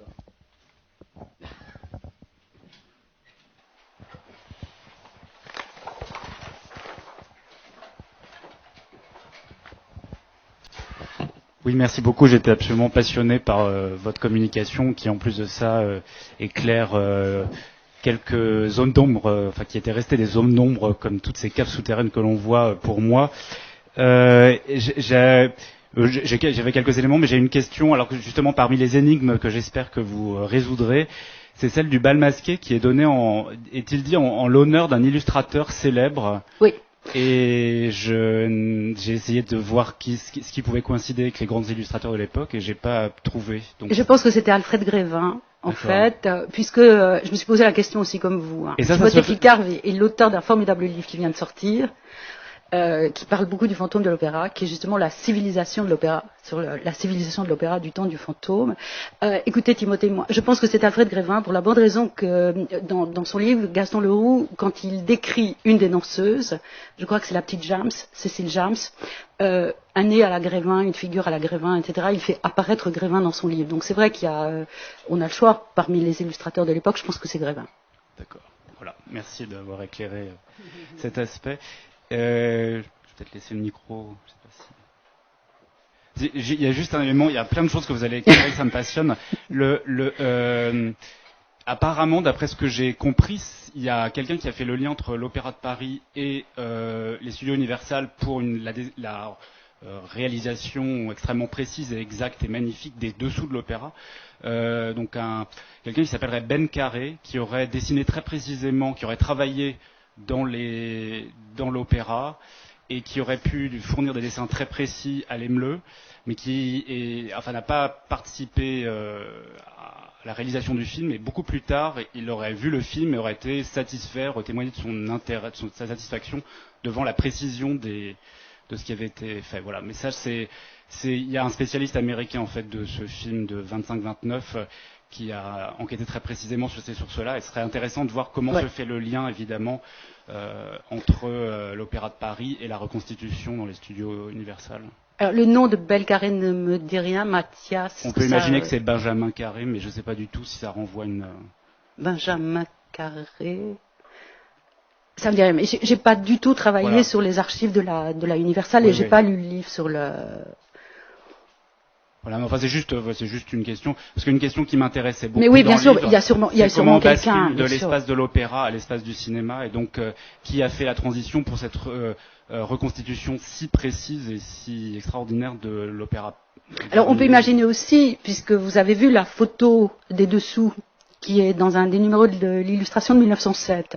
Donc on pouvait faire des photos des dessous. On peut imaginer aussi qu'avec la force de la Universal en plus, il y a eu une campagne photo. Je ne sais pas. Mais il y a certainement eu effectivement soit ou peut-être les plans ou je ne sais pas. Oui, il doit y avoir quelque chose. Ouais, on doit le trouver dans les dossiers. Ouais. On finira par trouver. Il n'y a pas eu tellement de films tournés à cette époque avec autorisation de l'opéra, on devrait arriver à le trouver. Mais j'ai pas travaillé dessus. Ouais. Mais ce film est porté par une culture extraordinaire. Oui. Parce que non seulement il y a Piranèse, mais il y a aussi, me semble-t-il, le thème de la chevauchée, oui. De la peinture romantique allemande. Le lac noir fait pendant à la Voie lactée. Oui, le lac noir aussi. Oui. Ce grand châle. Ouais. Alors, le châle, ça m'a vraiment fasciné parce que je trouve que c'était un moment admirable. Ce qui est curieux aussi, c'est que dans les documents de publicité du film, qui sont très nombreux, et qui pour la version française qui a été présentée au cinéma L'Empire, il y a un matériel formidable qui est conservé au département des arts du spectacle. Là en face, et notamment on donne tout le détail des musiques qui donc devraient illustrer ce film et qui devaient être jouées par un orchestre à l'époque. Et c'était extrêmement détaillé, c'est-à-dire que on donne la scène à laquelle ça se passe, le climat de cette scène, le minutage, le nom du morceau, le nom de l'auteur et le nom de l'éditeur. Donc c'est vraiment très détaillé. Et le film n'en tient absolument pas compte, puisque comme vous avez pu voir d'ailleurs, c'en est même gênant par moments. On a vraiment envie de couper le son pour avoir la poésie de la chose. Et je me suis demandé pourquoi le film ne s'était pas servi, en fait, de ce décryptage qui est très, très bien fait et très important. Je ne sais plus, je crois qu'il y a 14 morceaux. Je crois me souvenir, je l'ai là, qu'il y a 14 morceaux. Qui devaient illustrer le film scène par scène, en fait, de compositeurs différents. Et je comprends pas pourquoi on se retrouve avec le Lac des Cygnes à un moment dans le film, et pourquoi ça n'a pas servi, ça n'a pas suivi ce découpage musical. Encore une énigme. Le film est une énigme. En 25, il y a 5 versions du film. Il y a ensuite la version sonore de 29, parler de 29, et en fait aujourd'hui on n'a accès qu'à la version de 29 dont on a perdu le son par ailleurs. Donc il y a juste une version américaine qui retourne à la source de 25. D'accord. Mais a priori en France, sauf à avoir fait venir le film, mais avec les problèmes de zone, on a accès en fait au film de 29, retransformé en film muet, puisqu'à l'époque tous les cinémas n'avaient pas encore la possibilité d'accéder au Parlement. Voilà. Et par ailleurs se greffe à cette version un nombre invraisemblable de musiques suivant les pratiques des cinémas, des théâtres, qui se sont accumulés, et les DVD, puisque c'est dans le domaine public, ajoutent en plus de ça un nombre invraisemblable de nouvelles versions. C'est extrêmement difficile en fait de savoir, on a quelques traces de ce qu'étaient les musiques originales, mais de savoir vraiment précisément. Parce que la trace des musiques originales, on l'a vraiment. Hein. Mais c'est celle des États-Unis ou celle donnée C'est celle de 25, puisque c'est ce qu'il y a dans le dossier de publicité qui a été fourni par en Universal. 26. Oui. D'accord. Et ça, on l'a vraiment très détaillé. En effet, aucun DVD ne reprend ça. Et ça pourrait être repris très facilement, parce qu'on a vraiment tous les on a vraiment tous les renseignements là-dessus. Ça, c'était donc les studios Universal qui ont donné cette indication. Oui, c'est signé des. Vous l'avez, je donnerai la cote. Vous l'avez à côté, donc. C'est amusant parce que l'historien des studios Universal qui a fait tout ce travail autour du film de 25 ne parle pas de cette source. Ouais. Il y a un matériel publicitaire très important. Il cite aussi le nombre d'affiches, il y en avait plusieurs. Il cite les cartes postales. Il y avait un découpis aussi qui était fourni au cinéma. Ils avaient vraiment mis certainement des sommes importantes sur la publicité du film. Et alors il y aura aussi une légende dissiper définitivement, c'est les contacts que Laemmle aurait pris avec Leroux avant, pendant et après, puisqu'il y a toute aussi une légende entretenue par après la mort, selon laquelle Laemmle aurait contacté Leroux pour faire une suite. Ce qui probablement est faux. Oui, probablement est faux, oui. Ouais.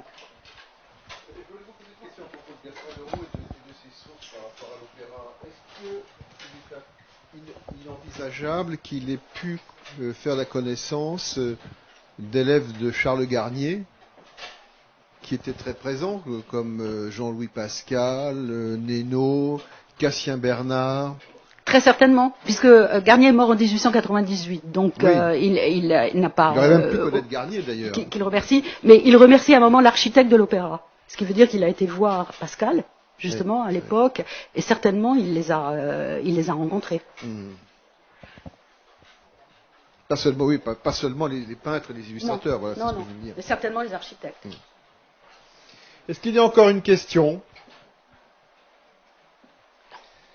Alors, avant que vous ne quittiez effectivement la salle, je voudrais encore remercier une dernière fois Martine Kahn de sa merveilleuse conférence.